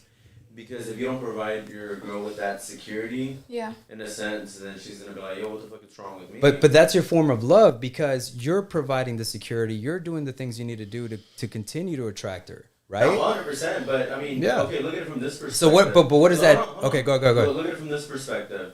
You know, and the reason I bring this up because I've seen many guys do it and shit where they're out in the fields way too long, bro. They come back home and they don't even know who their wife is anymore. Oh. And that again goes where the balance now. If they love their family and their wife a little bit more, then it'd be like, okay, you know, maybe I'll break off this piece of time with my family and then they'll cherish that, for example. But, you know, if the woman is... And it's crazy because if the woman loves the guy too much, then they're going to expect him to be with him all the time and shit. So, to your point, yeah, you know, you want to be out in the fields grinding and shit, but how long are you willing to stay out in the fields until it's time to come home back to reality and say, okay, it's time for me to rest, it's time for me to put this energy on this family and not myself. Intentional energy and intentional attention, right? And saying that, you know, you have to do what you have to do as a man to continue to provide. So that's your way of showing love to your family and your kids, right? What, And just like the realness that you have to yourself. yes, the realness, the because discipline that you because have to instead yourself. of you giving out attention just because, you know, just to be with her as much time as you can and making her feel a certain way, is it intentional? Do you really want to be there? Or can you set some time apart from your day to say, I'm going to spend 2 hours with my woman and my kids intentionally? I'm putting everything to the side and just focusing on this. I feel that's more important than just, okay, she's kind of giving me a bitch fit. Like, all right, I'm just going to go drop everything now. I'm just going to, you know, give her my attention, be with her. But that's the consequence of doing the things you need to do, and that's how you show love. So the different levels of love is very different, to where the woman, you know what I'm saying, she will cater differently than how you should cater to your woman as well, right? You know, see, the thing I can respect about certain women, and when I say certain women, I mean my girlfriend, is that she can be indifferent into my endeavors, in a sense where I don't need her to support me. I just need her to let me do me. Because if I can't do me and I have to worry about how you're feeling, it's like, now we got a problem. Luckily, I don't have that issue. You know, I can bring her for a photo shoot or a videography session or just podcasting alone. It's like, hey, this is going to happen and you're going to have to be okay with it. And she's like, fine, whatever, don't matter, whatever. But, you know, because this is the time I provide. Like, let's be honest, like I said earlier, I don't have to that it was work. Yeah, I could be out there messing around and whatnot if I was not staying busy. Not that I would, but that opportunity does arise where any man out there who's not consistently in the field getting what they want to get out of life. And it's funny because a lot of people, Sims Have My Heart is crazy. Facts. Sims do have my heart. Yeah. No, Sims have my heart. That's not what we're talking about here. Wait, what did Andrew say?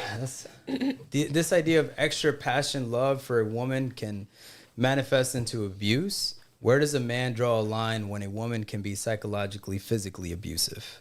Beat that bitch. When does a man draw a line when a woman can be?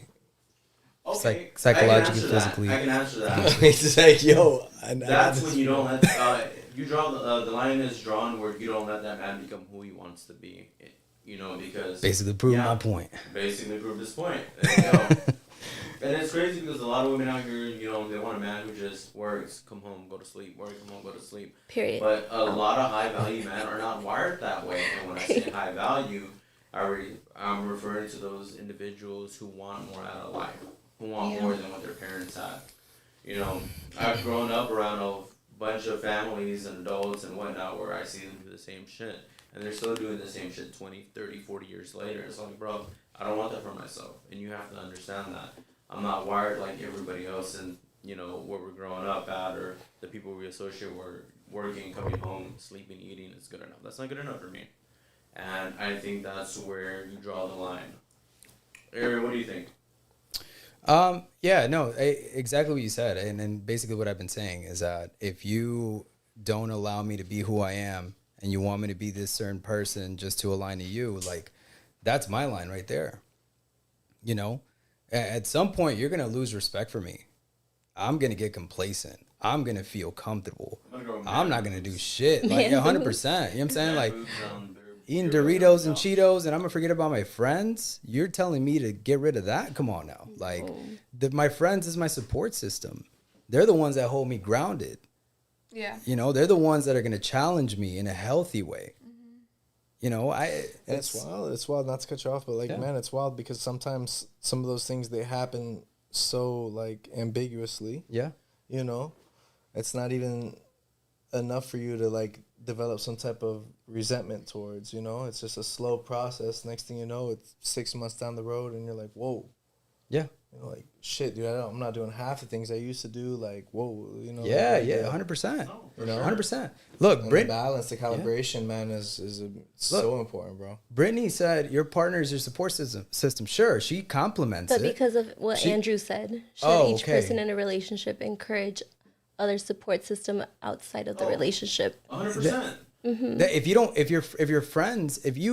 have your friends, how can you be a support system to your partner?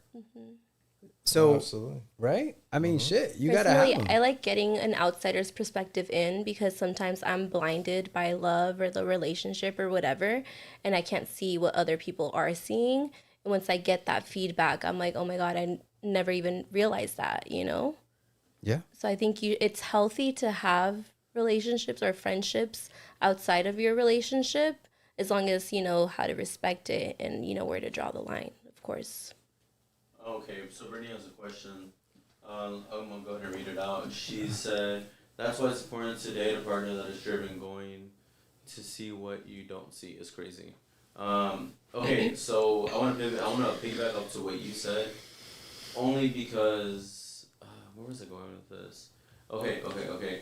So back to the whole support thing. Okay, so think about it this way: you have your life, you have the life you have with your partner, and they have their own separate life. If you're not able to manage the life you have by yourself or with your circle, that energy is going to translate into you coming home. You ever go to work and they're like, oh, leave that shit at the door. Yeah. So you don't want to come home with that energy, that negative energy that you have amongst yourself. So, and I guess it's, the way I'm trying to tie this off is that you need to have that support system outside of the relationship in order to fulfill the relationship. Because if you come home broke or pissed off or whatever, not aligned, for lack of a better term, then that's going to translate into the relationship, and that's going to cause that dysfunction, that disagreements, and all that arguing that you and your girl are going to have. Like, you ever seen the meme where they're like, oh, well, my dude's broke and he just wants to get mad at me for no reason? Yeah, that's what I'm talking about. I hear what you're saying, and this is what causes So funny. like guys who lose that support system. This is what happens. They lose it. They cater to their woman fully. They forget about who they are, right? And at some point in that relationship, they lose themselves. And what do you see or hear about a lot of the times? Why do men want to spend time outside before coming in? Why do you think? Because they're missing something, right? They're not who they used to be. That honeymoon phase shit is cool and all at the beginning. Yeah. How can you carry that into it, right? Into the relationship 3, 4, 5 years down the line? I want to hear what she has to say. Go for it. You got, Yeah. like, a She's very, holding back. Yeah, no, Yeah, and, no, 100%. And I can tell from like some Talk your past shit. questions that you've made sacrifices, and it seems like you've navigated your way through some hard times. So Thank you. It's nice to hear that, you know. Someone Yeah. sees it. Someone sees it. No, so you're asking, like, why do guys, after being in a relationship, why do they want to be outside? Why do they No, want it's a concept. It's a concept, or- right? You hear of a lot of guys who will just kind of hang out in the car for a little bit, just an extra 10 minutes. Not outside in the street. They might be in the streets. Maybe. I don't know. Some of them but might So be. not in the relationship or in the relationship? While they're in the relationship, While they're like in the before they go home, like instead of going straight to you, getting out their car, they're like, let me get these 20 minutes to myself because I'm about to go home to a little, you know. yeah. Do you feel like that there's some fault there in the sense, and not in the woman, but I would say it's a fault on the men. You think it's in the fault on the man? Yeah. Why? Because they align themselves too much to the woman. Too much to their woman. Take accountability. Reach out to your friends again. Yeah. Maybe Get, they get just have some yourself guy grounded time. again. Yeah. Yeah. 100%. Maybe they just That forget. time in Colombia is crazy. Yeah, Oh, that's shit. wild. That's too much. You got me. No, fucked No, up. it ain't. Nah. You got me. Man, fucked don't up. say that. You Nah, got me hey, fucked up. hey, if y'all out in the chat, if you haven't been I'm to about to be Colombia, inside the suitcase. highly recommend. Look, Trust issues. Okay, hold on. Yeah, but because of trust issues, it had to be established. It had to establish a support system outside of your partner. exactly. are we talking about trust issues with? Within your Colombia? partner. With No, Colombia. no. That's way before that. Just He's all trust issues Colombia? and- How's Colombia? How's Colombia? How's Oh, Colombia? the culture is beautiful. Yeah, the culture. Yeah, it is. Your support system has to be a good system, though. 100, yeah, of course, and that's even being selective with your friends. You know what I'm saying? There's a reason why he's my brother. Like, he's the reason why me and him have been friends since we were kids. Yeah, it's You who know? you surround yourself. 100%. Yeah. And that makes you. Yeah. You can't have a big circle of bunch of like people. 10 people and say, Same. I can have, tell you like, right now. 4 good friends. I can tell you right like now. 4 best friends Yeah. that I can tell anything to. I can call them from jail, and they got me. No, to Ariel's point, with that is that I grew up in different environments where I was moving from everywhere. Every year I had a new set of friends and whatnot. But the reason I don't keep in touch with people from the past is because I see how they move now in the present, and it's like for me, it's like Hold on, You know- hold on. I got something to say because I want to clarify that. Okay. Brittany said, because if your support system is your boys, that says let's be outside. Then you need to rethink who your support system is. Hold on, because I will tell you right now, my support system's in different states. So you know what I'm saying, like. They'll fly out. Hey, yeah, but again, it's one call away. I don't mean I got to be outside every day. Yeah. Nah. He disagrees. He's all I'm Yeah, outside man, right listen, now. dude. Go for I've been on that side of the velvet rope. Your support system is your boys that says let's be outside, bro. I spent a whole fucking summer on yachts and drinking Casamigos and being a degenerate, like you know what I'm saying, and trying to figure my own self out, and like, you know, had a patient partner through the whole process, and like fucking super grateful for it all. But let's be outside. You need to rethink who your support system is. That's right. And, Sure. and how do And they? you have to have like you said, dude. My support system is in a couple different states as well. Yeah. You know, so it's just like It- giving yourself that proper. What if you don't have a support system? Your support system is who adds value to your life. Yeah. See the value. What is your friendship built upon? Right? Is it transactional in a way? Is it like, can you reach out to them and they'll give you genuinely good advice? Right? Yeah. And it's like, damn, like, thank you, dude. Fuck. I needed to hear that. Yeah. You know what I'm saying? Things like that. To add to Ariel, and it can't be those kind of girls who are like, you know, that want to bring you down to their level because they think that where they're at in life is a lot better for you, when you know for a fact that you're kind of like iffy about, dang, should I really be sleeping with all these fucking guys like my home? But you don't have to be outside and sleeping with different Yeah, guys. no, you you can be don't. outside and just getting your mind off things. Like sometimes some people can't get their mind off things unless they're distracted by something, or like by being outside with your friends. You know? But how long do you think the distraction is gonna last? It don't last long. That's kind of like saying, yeah, exactly. That's That's kind of true. like saying, you know, you're always gonna chase that next high. You're always gonna try to figure out what. How to I have a. She raised her hand. Go for it. I'm go for like, it. you know, people chase distraction all the time, you know, because they don't want to deal with They don't wanna what face they're it. actually dealing with. They're trying to avoid that. But at the end of the day, it always comes back. It's always gonna hit you. Well, know? do you know who's the one person that knows you most? Yeah, I have Who? one. I have a best friend. No, Wait, hold on. Yourself. yourself. Oh, myself. Well, okay. We're going that. Before you go down that line, Listen, I didn't know we were going that deep. yeah. I didn't know we were talking about that type of deep. Okay, Well, that's what you're talking about. Well, yeah, it's yourself. Yeah, it's who you know. You got yourself. At the end of the day, we all die, and we're by ourselves. We're gonna be buried alone. You can't lie to yourself. Yeah, you have your own. You're the only person. I mean, the only person You who can't has lie your to back is yourself. Is yourself. You know, and I think that sometimes we forget that. Like, oh shit. Like, wait. At the end of the night, it's just me and my thoughts and Exactly. And You also- have full control. You have full control of your thoughts, your Yeah. feelings, your actions. So, what kind of internal conversations are you having? oh Right. yeah. ChatGPT. And how do you and hold on, this is how powerful the mind is, because Yeah. you can go through some shit situation and you can shift it to something of like, okay, I can get out of this. I'm saying I'll look for the solution. How strong-minded are you? And let's go back to that support system, right?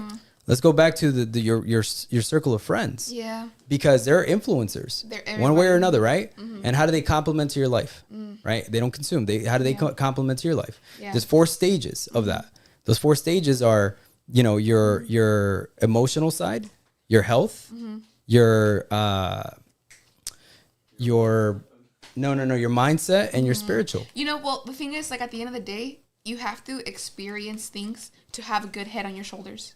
You know, Sometimes you have to go through things. you have to go through. Yeah, shit I agree. Yeah, to, for sure. To be able to finally realize, like, damn, like, it's just I have to really understand that this is, like, it's me. You know, it's no one else. It's just me, and I have to know how to carry life with that. And I feel like if you have a good head on your shoulders and you have like a good understanding of yourself and your boundaries, like things become a little bit easier to understand, you know? At first it's just like you're just thinking like, oh, I don't know, I'm just, you know, you're thinking about other people, you're thinking about like things that are way out of your control. But, you know, I don't know, you just have to know that not everything is in your control, and that's okay. You just gotta know how you handle that and how you're going to go about it. And, I'm not going to say here, like, oh, I have a good head on my shoulders. At first, I don't have a good head on my shoulders, but the experiences that life throws at me, it forces me to have a good head on my shoulders. Yeah, and you know what? Like, this may be as simple as I can put it, and I know it's a lot deeper than what it is, but all it takes is one turnaround on that thought. Yeah. That's it. And it'll take a long time before you realize that. Like, sometimes, but it depends on the person, But for me, like, I'm still, they say that your frontal lobe develops when you're 25 or for women, We're getting there. But,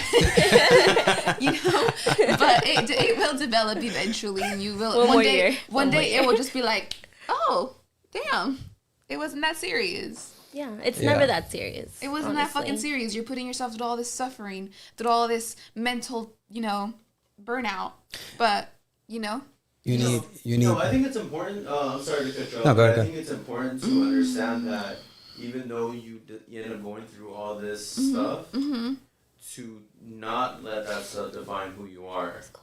Because a lot of people will say, oh, I got hurt so many times, now I can't love and this and that. At the end of the day, you still have to be true to who you are. Where it's like, yes, I'm a lover girl, but now I'm a bit more aware as to how I want to project that onto other people instead of just giving it out left and right. Yeah. And you know what's a good way? I don't know if this is just me, but I feel like I learn a lot about myself when I go through heartbreak, because you inevitably are on your own.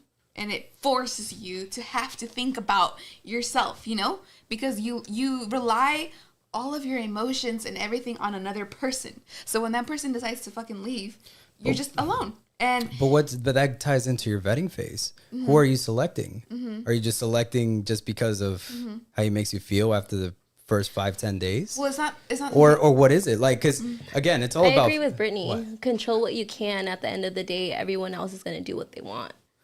Look, I'm what I'm going into is self accountability. Not many people take accountability, right? Yeah, we go through life lessons and we learn and we make mistakes and we learn from them, of course. But do you take accountability with the things that you do? I kind of want to piggyback into that, going back to what you were saying. Like, how important do you think it is? How crucial are the moments, weeks, months that lead after heartbreak? How crucial? Yeah, how crucial are they to your own self-development?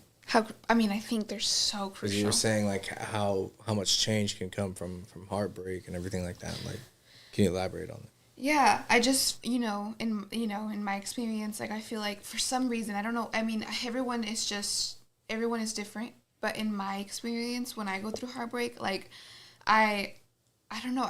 I don't realize that I put so much into a person that when that person decides to leave, you don't realize that you weren't your own person. And it just kind of makes you really, you're forcibly just with yourself and your thoughts. And you just have to it just makes you feel like maybe, I wasn't being myself in that situation. So now I'm forced to think about things and then, people turn to different things. People turn to God. People turn to, new hobbies, new everything. But you really do know yourself better. It really does bring a different perspective. Like, this is me. And why did I allow that? Why did I allow so much disrespect? Why did I allow so much betrayal? Why did I allow that? Why? Do I not respect myself? Do I not love myself? So why did I allow it? So then it kind of shifts it. But then with time, as time goes by, you're just like, oh wait, I am my own person. I do love myself, and it's just a process where you just think I don't deserve that anymore. So let me give myself what I deserve. Yeah. No, I 100% agree. And you know what ties into that? Fire. Yeah, hell yeah, that definitely was. I'm a big, he can tell you know me so long. I'm so big on vulnerability and just transparency. Things that I've gone through in my life, I'm wide open about, and I've evaluated them from 10 different angles, and I don't mind sharing it. And it's a beautiful thing. Yeah, it beautiful is, thing. man. And like to hear somebody be enthusiastic about the process, like even the pains that come from it and what can come out on the other side is relieving. You know, Oh, for sure. And let me ask you this: what do you think the solution is So what to exactly? getting back to who you are? Getting back to who you are? Sacrifice. Sacrifice. All right. Yeah. Can I say something? Go for it. Sorry. Go for it. Go for it. Go for This it. conversation. Go for it. Go for it. Hell yeah. Yeah. This is what I brought you for. No, I mean, I literally brought you the therapy. Yeah. Therapy no, I discussions. mean, Thank this, you, thank this you. is in therapy. We needed No. this. Go ahead. No. My dog was tired of us. Go ahead. I mean, I wasn't even gonna join this, okay? But I know when to go. Okay. Anyways, yeah, it's a very beautiful thing to be with just yourself. Because when someone leaves, when someone leaves you, you hate yourself. You're like, what did I do wrong? Like, am I that disgusting? Am I that horrible? And you just hate yourself. You hate yourself, and I mean, I don't know. I'm just speaking for myself. I hate it. I hate myself whenever someone leaves, because then I realize maybe I wasn't enough for them. Maybe I wasn't the person, that I should have been. But then it's not that. It's just it's not that. It's you are, an amazing person. You're just, that person didn't show you that. So now you're believing them. So, but what I'm trying to say is that when you're left with yourself, it's a beautiful thing, because then you really recognize yourself, and you're left with yourself, and you have to just work with what you got, and it with time, like your heart changes, your feelings changes, and you see things so much clearer. Like everything is just so fucking transparent. Sorry, No, you're good. But you know what the cause is that? Is that you start to remember your values as a person. Yeah. Your values have to be that strong for you to get grounded again. Yeah, and then you ground yourself, and then now you're in a whole different level. Now you're like, now I know what I deserve. Yeah. Now I know what I should deserve. And it's a beautiful thing. But it takes a while to get to there. But it's a part of the process. Like Yeah, for sure. I agree. I'm not saying you're wrong, right? But again, and this is why I asked, right? Well, what is the solution to that? And it goes back your values. You remember your values as a person. Mm-hmm. Because at the end of the day, that's how strong are they? That's all you have is your values, and what you can give. Yeah. And then maybe get it back one day. You don't know if you're gonna get it back, but that's the goal, right? Yeah, no, 100%. And then it's hard, because then you have this new perspective, and you're like, maybe now I know what I deserve. And then what if you get into another relationship and you still don't get it, but at least you went through that to know you deserve better. So, yeah. Cool. Type shit. Type shit. Yeah. Hey, that's a good way. Look, I know we kind of. Hey, midnight look. already. Yeah, I'm it's about to sorry. be midnight. Look, hey, I want to thank all of you for being here. You know what I'm saying? Coming out from Miami. Oh, you're from Miami? From Miami. Yep. I want to go to Miami. And thank you, ladies, for Yeah. coming in tonight Last as well. minute, but we're here. Hell yeah. Hell actually, yeah. Yeah. For sure. I want to give a big shout out to the chat as well for holding it down in the chat, asking the right questions, Thank you, elaborating, putting in your Shout your out to second Estelle. thoughts. Shout out Man. to Vanessa. Shout out Thank to y'all, Andrew. straight up. Andrew, Joey. Shout out to Joey. Joey's a little bit of a dick. We love Joey but, sounds. yeah. Look him for your DJ. You always need that dick Hell perspective, yeah, alright. you know what I'm saying? It's cool. Yeah. I love him. This was Shout cool. out to Daniela. Shout out to Israel. Shout out to everybody, Shout out to everyone Hopefully that's been. we were able to provide. I mean, as long as we were able to provide something that helps someone, that did something. Leaving an impact, Let's be 100%. honest with you. Let's be honest here. Do you feel like you got value out of this podcast? Oh, yeah. Yeah. I mean, it's always good to talk about stuff. Yeah, It's it's good always to let it good. out It's and good to get let it out different a little bit. feedback. Yeah, it gives you perspective. Thank you for the so- therapy. This isn't therapy, okay? This isn't chat GBT. Little kumbaya, man. Come back Yeah. at 4 o'clock. Yeah, man. Hey. Hey, thank y'all again for holding it down and watching steadily in the chat. Love know you, what I'm saying? Andrew. You guys are great, man. Sorry if we got in a little too. Nah, this is know, cool as hell. damn. This is exactly what we look. The purpose of the show, man, is to leave some level of impact, and I'm hoping that that's what happened here today, right? Yeah. We'd love to have you girls both back at some point. Let me check my schedule. Let's Man, get into complain. it more. And of course, here my brother when he comes back too, man. I've been telling him all about Dallas, man. your perspective on Dallas. I know we haven't really gone through the weekend, but you about to, All right. you about to, you know, have a good time. All right, But let's throw Let's, some ones in the chat if Dallas is the place to be. Dallas is the place to be. Yeah, Dallas. Yeah. Wait, what? Everyone, one's in the chat. No one's in the chat. Open and direct. Nah, Joey, where you hey, at with the beats? yeah, Dallas, Miami.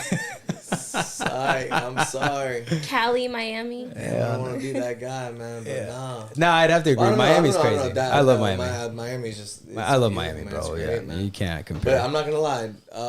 My second day in Dallas, and so far it's been amazing. Yeah, yeah. So far it's been amazing. Cool. Well, hey, Vegas, Miami? I don't know, dude. No way. Number one off. Vegas is only like. Miami's got the beach. Miami's got boats. Miami's got water. Bro, yeah, let's go to Miami. You know, I'm and out it's here got in good Miami. weather and- Looking for It's the the- hoochie daddies. Sorry. Fuck. Yeah, that's cool. Hey, hey. With that being said, we're gonna go ahead and cut it because we have gone past Red the time. River time. But look, hey, Yeah. thank y'all again for tuning in. Make sure you guys tune in for the next week's Book with me episode, at 7:01. Thursday. I shine out. What were you shine out? Book with me at 7:01. Yeah, go book some tables at 701 this Yeah, weekend, man. sections, You know what I'm not saying? tables. Come to my veterinary clinic. Bring your dogs. Oh yeah, that too. Bring your cat. Bring your cats, bring your parrots. Your dog needs a That's rabies it. vaccine. I got you. Hey, and if y'all need some cargo or y'all need some movement across the country, this is the man right here to get the job done. There you go. Wait, do Yeah. you transfer Jonathan from like Chester. Texas to California? all kinds of stuff. I got you on He someone. said I do it all. I got you. As I do it all with animals. Hell yeah. That's it. But Need hey, bottles. y'all have a great rest of your night. Enjoy your weekend. Be safe. Yeah. Let's go Eagles. You know what I'm saying? The script is written. Let's go Mavericks. But- I don't Luca, know, rest man. in Yeah, peace. man. Arriba las Hell Chivas. nah. Yeah, we need the Mavs this Saturday. Yeah. Luca, I'm sorry. I Yeah. feel bad. You're to go with the Yeah. Lakers, but it's fine. Hey, that's cool. But all right, man. Y'all have a good night. Thank you guys for tuning in. Toodles.